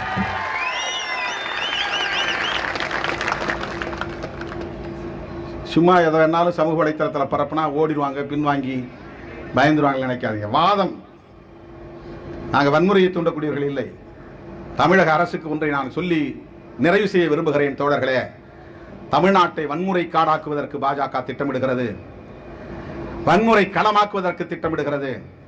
இந்த 2 ஆண்டுகளில் வெறுமன மத அடிப்படையிலான பிரச்சனைகளை மட்டுமே கையில் எடுத்திருக்கிறார்களே தவிர உரிமை அடிப்படையிலான பிரச்சனைகளை கையில் எடுக்கவில்லை. மீத்தேன், ஷேல் போன்ற திட்டங்களால் சமூக சுற்றுப்புற சூழல் பாதிக்கப்படுகிறது என்று நாம் போராடி கொண்டிருக்கிற போது, 7.5% இடஒதுக்கீடு தேவை என்று நாம் போராடி கொண்டிருக்கிற போது, 50 விழுக்காடு மருத்துவ கல்வியில் ஓபிசி மக்களுக்கு இடஒதுக்கீடு வேண்டும், அதற்கு அரசு உடனடியாக முடிவெடுக்க வேண்டும் என்று நாம் போராடி கொண்டிருக்கிற போது, காவிரி நீர் உரிமை பாதுகாக்கப்பட வேண்டும் என்று நாம் போராடி கொண்டிருக்கிற போது, ஜிஎஸ்டி வரி விதிப்பால் இந்த நாடு பொருளாதாரத்தில் வீழ்ச்சியடைந்திருக்கிறது என்று நாம் போராடி கொண்டிருக்கிற போது, தனியார் மயமாதலை எதிர்த்து நாம் போராடி கொண்டிருக்கிற போது, எல்ஐசி போன்ற பொதுத்துறை நிறுவனங்களை விற்கக்கூடாது, என்எல்சி போன்ற பொதுத்துறை நிறுவனங்களை தனியாருக்கு விற்கக்கூடாது என்று நாம் போராடி கொண்டிருக்கிற போது, மக்கள் குடிநீருக்கு அல்லாடுகிறார்கள், குடிநீர் பிரச்சனையை தீர்க்க வேண்டும் என்று நாம் போராடி கொண்டிருக்கிற போது, ஜிஎஸ்டி வரி விதிப்பால் இந்த அரசுக்கு, தமிழக அரசுக்கு சேர வேண்டிய பணத்தை மோடி அரசு கொடுக்க வேண்டும் என்று நாம் போராடி கொண்டிருக்கிற போது பிஜேபி காரன் மதத்தை புண்படுத்தி விட்டார்கள் என்று விஜயை எதிர்த்து போராடுவதும், விஜய சேதுபதியை எதிர்த்து போராடுவதும், சூர்யாவை எதிர்த்து போராடுவதும், சூர்யாவின் மனைவியை எதிர்த்து போராடுவதும், இன்னைக்கு திருமாவளவனை எதிர்த்து போராடுவதும். நீ என்ன சமூக நீதிக்காக போராடி இருக்கிறாய்? மக்களுடைய உரிமைகளுக்காக போராடி இருக்கிறாய்? எதற்காக நீ வேலை எந்த போகிறாய்? இந்த நாட்டில் சமூக பதற்றத்தை உருவாக்குவதற்காக, வன்முறை காடாக்குவதற்காக தமிழக அரசே மறந்து துரோகம் செய்து விடாதீர்கள். எம்ஜிஆர் அவர்களோடு நமக்கு கருத்து மாறுபாடு உண்டு. ஆனால் அந்த தலைவர் தெருவில் இருக்கிற எல்லா சாதி பெயர்களையும் அழிக்க சொல்லி ஆணையிட்டவர் எம்ஜிஆர். கடைகளின் பெயர்களிலோ வேறு எந்த விளம்பர பலகையிலும் சாதி பெயர் இருக்கக்கூடாது. கலைஞர் கூட கேட்டார், சைதாப்பேட்டையில் குயவர் வீதின்னு இருக்க, குயவர்னு அழிச்சிட்டா வெறும் வீதின்னு தானே இருக்கும், என்ன பண்றதுன்னு கேட்டார். அண்ணா பிள்ளை தெருன்னு கொத்தவார் சாவடி பக்கத்தில் இருக்கு, அதுல பிள்ளையை அழிச்சிட்டுனா வெறும் அண்ணா தெருன்னு ஆயிருமே, இது பேரறிஞர் அண்ணாவை குறிக்கிறதா ஆயிரும். ஆனா அந்த அண்ணா பிள்ளை வேறு, நம்முடைய அண்ணா வேறு, அதனால இந்த சாதி பெயர் அழிக்கிறதுல குழப்பம் வரும்னு அவர் சொன்னார். ஆனாலும் சாதி பெயர் கூடாது என்கிற சிந்தனை உள்ளவராக எம்ஜிஆர் இருந்தார் என்பதை மறந்துவிடக் கூடாது. தொடர்ல அவர் பேசியது இப்ப வாட்ஸ்அப்ல வருது, மாலை முரசு மாதிரியான செய்தி அப்ப வந்தது. சாதியவாதிகளும் மதவாதிகளும் இந்த தேசத்தில் இருந்து விரட்டி அடிக்கப்பட வேண்டியவர்கள். மாண்புமிகு முதலமைச்சர் அவர்களே, நீங்கள் எம்ஜிஆர் பெயரை சொல்லி, ஜெயலலிதா அம்மையார் பெயரை சொல்லி ஆட்சி அதிகாரத்தில் இருக்கிறீர்கள்.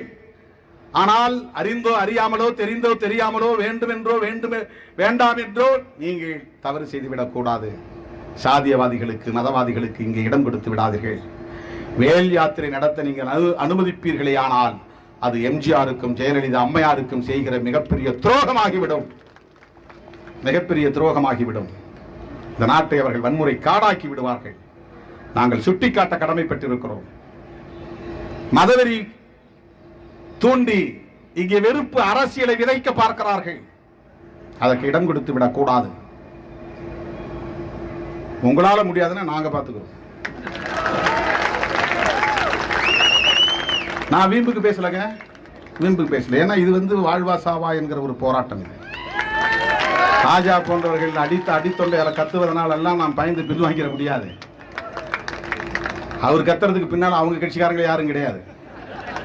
அதை எடுத்து சோசியல் மீடியாவில் போறது கூட ஆள் கிடையாது. அவரே எடுத்து போட்டுக்கிறார், தினம் எடுத்து போட்டுக்கிறார். பேச முடியாது. தயவு செய்து மாண்புமிகு முதல்வர் அவர்களுக்கு நான் வேண்டுகோள் விடுக்கிறேன்.